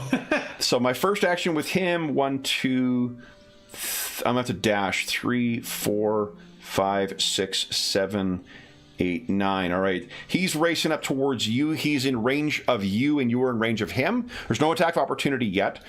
If anyone has a secondary action they wish to do, Nada. Can I? Oh, he's not in my range? He is in your range. Remember, an attack is not a secondary action. It's Oh, right. Okay, yes. still his turn. So, Right. and you could counterattack, but you get -20 to counterattack with a great axe. Yeah. So he's going to swing this axe at you, Eric. Do you want to defend? You could evade, or you could try and parry. -20 for the parry. I will try to evade. Try to evade, okay. You're going to be a -10 to your evade because of your armor. Right. Okay. So he swings Oh, this. isn't that? Oh, in addition to the -10, I already get to my agility. So it's like a -20. No. That's where the -10 overall? comes from. Yeah. Sorry, you're already okay. calculating that in. Ignore me. Yeah. Okay. All right. I succeed on a 2. Oh, So okay, beat my evade. succeed and beat my 2. He matched 2. But you got no. Because if we hover over it, he rolled a 2, Yeah, I got so a 2. tied. Yeah. I believe ties go to the defender in this game. Let me see. Because you're having to expend the. It would make sense. With the action, yeah. Yeah, because you're having to spend the both pass. Let's see here.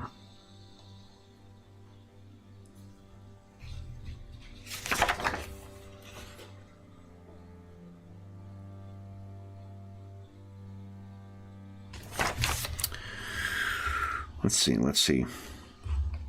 It's going to be probably under opposed rules, I imagine, which I think is right at the beginning. I was curious if they've changed it or if I'm misremembering. I've been remembering a decent amount about this game, or at least the last draft of it. Here we go. Opposed test. Each character rolls a thing. If both succeed, then the characters have tied. A tie is breaking degrees of success, with the greater success going to the winner.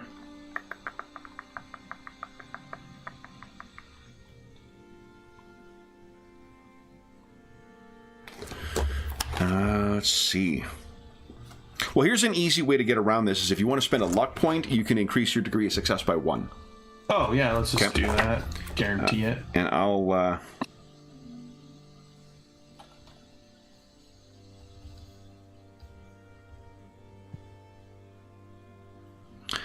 seeing here. The defense is negated if the attacker has more degrees of success for a parry or evade. You don't need to spend that luck. He already failed. Okay. Just to 0. Okay. Yeah, so that's ties go to the attacker or to the defender. All right, so I have one more action. He is pissed at you. He's going to attack again, Eric. You want to defend? Yeah, I'll spend my last action to defend. I succeeded on a 4. Oh, I cannot succeed on a 4. Unless you roll a crit. Oh, right, okay. Crit always beats. Ooh. Luck point will push it up to 1 degree of success. Yeah, what if you want to spend luck point now, that'll make it a tie. Now it would matter, right. Okay. Nice. So he races in and swings that big axe at you. It cuts a bunch of trees away.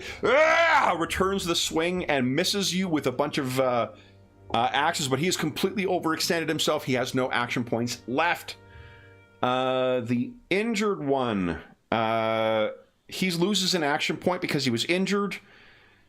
Right, I forgot that, guys. When you suffer a wound, you lose an action point. Oh, no, only to the body. Only to the body. Never mind.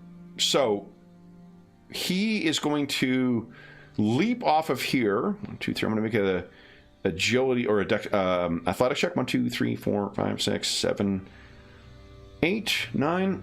Go. Yeah. Uh-oh.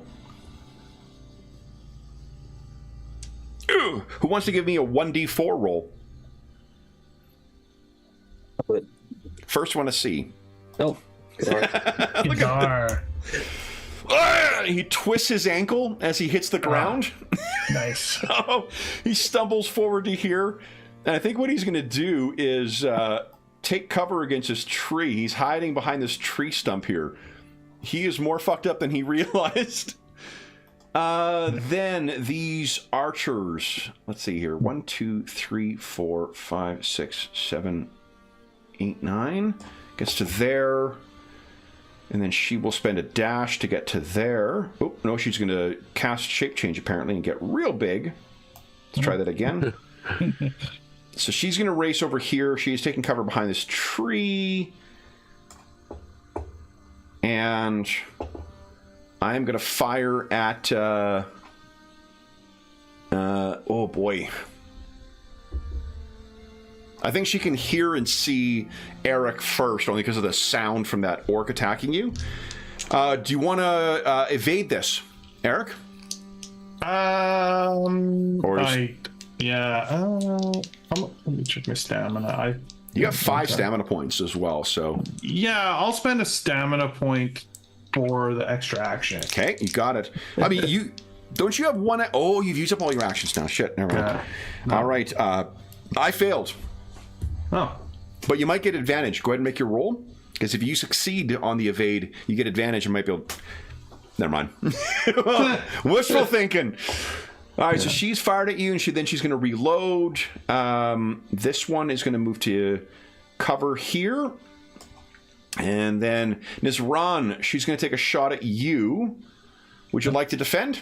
Yes, I'll use my last action to do a ward. Oh, yeah, definitely. So just as long as you succeed on this, you will successfully ward. I did hit. That was alteration again, right? Alteration, that's right, yeah. Yes. Success. Nice. So your ward is at a 6. I think it's 1 to cast your ward, right? Yes. Yeah. Okay. And then I don't get through. So the arrow hits up against your ward. What does your ward look like? It's like sparks, like, and it, I guess the arrow disintegrates. Nice. If that's possible. Yeah. So that was cost 2, right? That was, say again? That cost me 2, the ward, or I think 1? the ward cost you 1. Okay. Because you got you reduce it by, you've got a talent that reduces it by 1 more than your willpower. So, Okay. And then the last one is going to, I think, take, you know what? I'm going to shoot at the, I'm going to shoot at you again, Ms. Ron, because that fireball really, oh, she can't see you from there, though, so I have to keep moving. There's too much shit in the way. I'm going to have to dash to go over to here. These guys clearly have not heard of fireball. And, all right, Ms. Ron, so you could spend a stamina point to take another action. Which one is, stamina is green? Stamina again? is your yellow dot. Yellow dot, okay. Yeah. So I will spend Oh, the and you stamina. can, you gonna ward again, or are you gonna evade? If I can ward again, I'll do that. Heck yeah. I mean, I think it's a better option than. Oh, definitely. 12. Yep, I hit, but you, as long as you succeed at alteration, you're good. Yes. Nice. You're gesturing and like knocking one down is charred away, and knocking another one is charred away. And I believe, guys, and they're all here. Oh my gosh, they're not very smart. I think they're panicked right now. Oh. The last one is going to, who isn't injured, is going to run over here. 1, 2, 3, 4, 6, 7, 8. And then I'm going to dash. 2, 3, 6, 7, 8, 9. And That could be an issue. ooh, yeah, and I'm going to leave him there. And that is it from a bandit. Top around. Godard, do you have any action points left? Oh, what are you trying to do? 1. Oh, yeah, so I'm going to go through the order again. Unless you're trying to interrupt, John, I'll just... so, Godard? Yeah, I had 1 left, you asked me, I think, Yeah, right? what, would you like to do something? Can I... You've attacked twice this round, so you can't attack again. You could Gotcha. dash.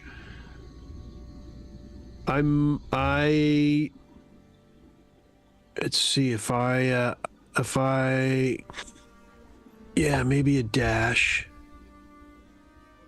Okay, so I'll let you move. Eric, you're out of action points. Sabaka, you're out of action points. Nizran, you're out of action points. Yeah. Kastaba, how many you get left? I think 1, right? Got 1. Yeah. And I believe I can cast a spell that's not an attack with that. Well, no. So this is where we've done the turn. Once it gets back to your turn, you can take a primary action again. The only way, if it's on someone else's turn and you want to do a secondary action as a reaction, that's the only time it matters. Gotcha. Okay, well, I'm just going to replenish Nizran again. Nice. Okay, go ahead. There you go. Another 4. Wow. Awesome. Dash We've is done, second, guys, right? top That's of the 1 full round. power fireball. So Dash is first, second, Godar, you get 3 action points back. Okay. What would you like to do? Am I aware of her presence over here? Oh yeah, you definitely saw her. Any token you can assume you've seen where they've gone. I will. I think I'm going to take a shot. Okay. She has 1. Yes, yeah, I did save 1 with her. So she. No, I didn't. She reloaded. So go ahead. Unopposed. Okay. And I took cover, by the way, in this shrubbery here. That was my intention, at least, in this tree thing. Okay. You got it. Okay. Ooh. Oh, that is a hit, and that's max damage, so we don't need to roll for superior. Yep. Do you want to do the exact same thing? I've hit the... as if it's no armor? Let's do it. Okay, so that is 10 points of damage. Give us a 1d10 roll. Actually, I can use the ones digit. You hit her in the left arm, and you've wounded her. Yes. So, let's see here. She loses an action point next round. She also has to make a shock check, which she has succeeded. But she suffers the crippled limb. She ain't using that bow anytime soon. Good shot. Ah! She screams out in pain, and that is. Did she have cover just for your? She did have cover, but she couldn't take advantage of it. Okay, very good. Oh no, hold on. You're right. Yeah, that should have been. But I mean, a 59 is that a success for you? Because you were minus 20. What's it? It's against my agility. Against your agility, yeah. 53. Do you want to luck that then? Do I have one? I do have one. Yeah, I'll do it. Okay. Wait, there was something else I noticed that I was doing. I think it's critical hits. You get luck back on as well. Oh, really? Interesting. Yeah. It's not my cheat sheet. So that the luck just adds the 10 points to it after the fact? No, you can't. You can spend on a success, but you need to actually succeed first. So he's spending luck to re-roll. You got to re-roll. Yeah. Oh, I'm re-rolling. Yeah, you have to re-roll. You can't spend. It's like Rogue Trader. You can't spend a point to make a fail into a success. You have to re-roll and actually roll a success. All right. Let's see here. I know we're asking so much here. All right. Negative. Folk right into that tree. So that is your first shot, though. You want to take a second shot at her? Yeah, let's do it. Go ahead. Second verse, same as the first. 67 is a miss. Do you have any luck That's left? a miss. No. Okay, so two. You're making her rethink her choice of professions. Career choice. Yeah. Are you saving that last one, or you want to do anything else? And you could move I'll too. I'm in cover, so I'll save it. Okay, Eric, get your 3 action points back, and what are you doing? Okay, I'm going to use 2 action points. Yep. To all-out attack this. Nice. Plus 30. I have overextended, so I cannot defend, and you're doing plus 1d4 damage because you are an executioner. Okay.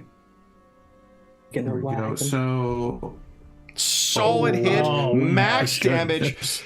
Give us a 1d4 roll, please.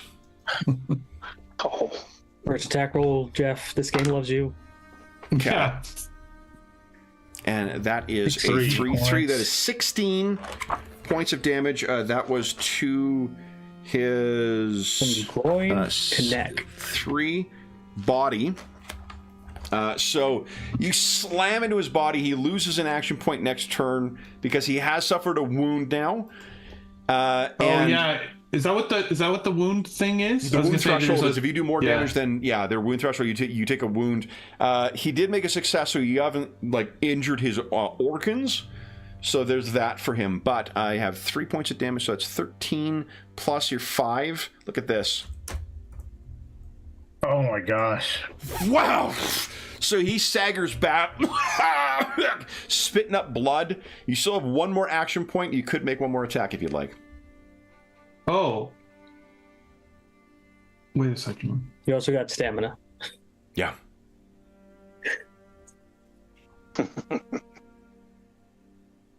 Right. I could do a second attack. Mm-hmm.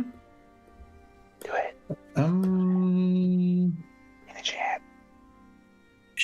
Yeah. Okay. Go ahead. You have stamina, so I'll do it. You built up a lot of suspense there with that decision. It was a decision. You can also move, right? Like he could run back into the bushes then to get away from the Oh, that's archers. right. I can still move. Yeah, because otherwise I have no defense left. Yeah. no, but you have stamina. You have stamina. That is a hit roll Right. for superior. Oh, Like he needs it. That's another D4? No, just roll the same thing. Say superior is you roll twice, take the better result. Oh. So 6 is your best 6. result, but that is enough. What's it look like as you kill him? Just I feel like it's like he's been waiting for this moment. This journey's been so long. His axe has felt so heavy just sitting in his lap that it just feels wonderful to swing it, and he probably cleaves him down in just 2 mighty blows. It's one of those. The first one hit him solid in the chest and sent him staggering back, coughing up blood. Second one's down. Do you want to move before the end of your turn? Yeah, I'm gonna move back. Like you said, the archers are bad. Mamma Jammas. And so I'm going to back up to where my team is. Where got I it. sort of was at the start. Sabaka, Good archers. you get your 3 action points back. What are you doing? Sabaka's moving. So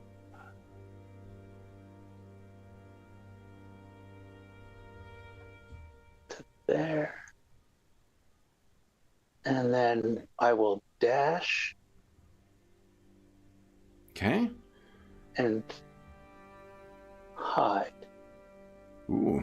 Go ahead and give us a stealth check, please. And you're saving that last action? Yep. Got it. Okay. Then... I was going to drop my crossbow too. Can I? That's do a that free immediately? action, yeah, if you want to drop it. Yeah. I'll drop it in that first move. Okay. That shit costs money, though, so be careful. Remember where you left it. Drop it. Everybody remember where we parked. Yeah, don't lose your weapons. Come on, people. Nizran, you get your 3 action points back. What are you doing? Yes. So, can I drop a fireball behind this rock, like here? How does that gonna work? You could drop it. Yeah. Ooh. Here's what I'll give you. 2 options. One is you can try and just hit the rock, and I'll give them plus 20 to their evade check to try and avoid getting or trying to dive for cover or whatnot. Or you can take minus 20 on your destruction roll and try and weave it just past them and have it explode right behind them. Yeah, I'll do the weave. You got it. Go ahead and give us a destruction check at minus 20. Minus 20 to destruction. So add 20 to whatever you roll and then compare it to your... It doesn't let you do that. No, it doesn't. You just have to do it afterwards. Okay. Oh, yeah. Fuck me. Oh my Holy gosh. shit. That's a 6. 1D, if you're spending it this full cost again, 1D8 plus 4. 4, yeah. Come on. You cannot hide. 9 points. All right, so in slow-mo, they see, what the... And that is 1, 2, dead, outright. And the others, you hit their wound threshold, so I need to make a check. Well, they're both on fire right now again. And I need to make... Oh, and I need to make an evade to... One is on fire. Mm-hmm. Both are on fire. So hopefully that destroys their bows, but I don't know. Yeah, could be with a crit. Yeah, I'd buy that. All right, so both of them are now on fire. That is 1 action this run. What are you doing for your next 2? Or do you want to do anything? I'm concerned about.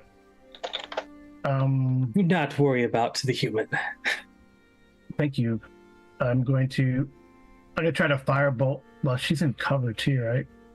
She's in cover as well. Yeah. I'll try to. Oh, how much? That was 12, right? Sorry, let me do that first. I think I will 12 for that. Yeah. I think I will firebolt this one. Okay. Go right ahead. Give us a. So we have minus 20 once again, just because Also of the cover. minus 20. Yeah. But she can't defend. That is a miss. Do you have any luck left? I do have luck. Go right ahead. Give it a reroll. It's a 99. It's a 99, so I should spend luck. Yeah. All right. Come on, big money. Yes. There you go. Go. Oh my gosh. Was it 1d8 if you're doing it at full power? Yeah, I'm going to do the full power. 1d8 plus 4. Go ahead. Okay. 9 again. 9. Okay, that's wound threshold. So I need to see if she's on 7. fire as well. She's not. So she's injured, she's wounded, but she's not on fire at least. All right. That was 19. Is that 19 mana? What? Yeah. He blew in 1 round. Are you saving your last action? Was that? You could move if you wish as well. I don't know. There are 2 archers left. Well, 2 are on fire. There's 3 archers left. The 2. I'm just gonna save Actually, it again. With the 9, so the critical injury on her would have actually been to her hand again. So the archers didn't hit it, but her hand has been scorched and crippled, so she's not going to be using her bow either. Yeah. Okay. Yeah, I think I'll just stay there. I mean, I do have a rapier. Yeah. I do have I have fire bite if he gets in close. Absolutely. All right, Kastaba. All right, short and sweet. Spending one action. Yep. As I move, I'm going to get right here, and I'm readying an action to pretty much bash that human as he comes running in to get in his run. Okay, you got it. Then it is the Bandito's turn. Two of them drop to the ground, burning. Once again, I'm going to make a willpower. Okay. I'm spending all of my actions. Let me just see how long it takes for these two idiots to put themselves out. But everybody is running away. They do not like getting set on fire. They have failed their willpower check to try and remain calm. This is not what they signed up for. So let's see here. The two on the ground, still on fire. Out. Still on fire. Still on fire. Still on fire. So one of them has managed to put herself out with one action returning. I'll move her up to around here. Unless you guys are giving chase, I think that we can safely say that there is one person on fire. Everybody else is running away into the forest. So they're going to have cover effectively, including this injured orc who's going to limp like his life depends on it. So let's see here. That is 1, 2, 3, 4 that are getting away right now. 5, including the injured lady. So there's the one on the ground that I think you might... Would you take her hostage or would you let her die? We take her hostage to see what the bandit activity... Kastaba would be against just straight out killing her. No, if we can roll her around. So then... He'll stabilize her to keep her from dying or something. Okay, so then that throw a blanket on her to smother the fire. All right, guys. So then we are wrapping up our first session of Unofficial Elder Scrolls RPG Skyrim with a rousing success against the bandits. How many... Did anyone take injury? I took a shot early. Yeah, and then you healed yourself, I guess, right? Yeah. Look at that. Yeah, I just got a couple, really good ward rolls. Luck points are left here. My God, I gotta be stepping up my game. I'm not gonna make my end of month bonus if I don't see you guys spending those more often. So, guys, you are each. It's a first session. Everybody gets 150 XP for today. So I've written down what has fallen there. And that is that, guys. So for those listening at home, thank you so much for joining us for our first session in Elder Scrolls Skyrim. I am very excited to see where this goes. I'm sure there's no story behind that mysterious camp that was torn apart. I'm sure you guys didn't overhear the word troll being said. And I'm certain that nobody is going to salute the bodies of the remaining 4 dead bandits. So. We're looting everything. Yeah, go to the bodies and stuff. So for those listening, thank you so much for joining us. As is always the case, if you have any comments, questions, or concerns regarding the session, the campaign, boy, does it feel good to say campaign with this game, or the game we're playing, please do not hesitate to leave a comment in the comment section down below, and I'll endeavor to reply in a timely fashion. There's also a link down below to the dungeon music. Right, your arrows. Why don't you do this? However many arrows you fired, give us a 1d6 roll for each of them. On a 1 or a 2, you can recover them. Otherwise, they are destroyed. So, you may be able to loot stuff from them, but there's lots of other... This is where the quality of the weapons and shit like that all comes in. It's going to be amazing. I can't wait for you guys to start doing what we all do in the game of like, I'm carrying too much, I'm not carrying this shit around, and leave it behind. You gave us a wagon. I did give you a wagon, that's right. Now it's just to talk about the cut that Janice is going to take for transporting your loot. Right. He is a merchant, right? That fucking turkey and millet and leek casserole, it does not pay for itself. But our bill for protection. I mean, imagine that. Exactly. So there is also the link in the description of this video to the Dungeon Musings Discord server, where we have channels dedicated to most of the games we run on the channel. We don't have one for Elder Scrolls yet, but I'm pretty sure I'm going to repurpose our World of Warcraft run. We haven't run a WoW game in probably 2 or 3 years, so I think it's time to switch that one over. We'll have an Elder Scrolls role-playing game channel for this campaign in this game. Again, if this looked cool to you, or you're interested in checking it out, I know there's a lot of moving parts. We had a comment from someone saying they weren't quite following along. There's a lot of moving parts in it. When you're playing, I think it is a different matter. So if you want to get a copy of the game, there's a link in the description down below. There is also a Discord server specifically for this game, where there's tons of people who are still working on the this current version, the current iteration. Sean, was I wrong? Were you feeling like you were making the necessary informed decisions by the time we were done the session? Yeah. You get the you get the gist pretty quick.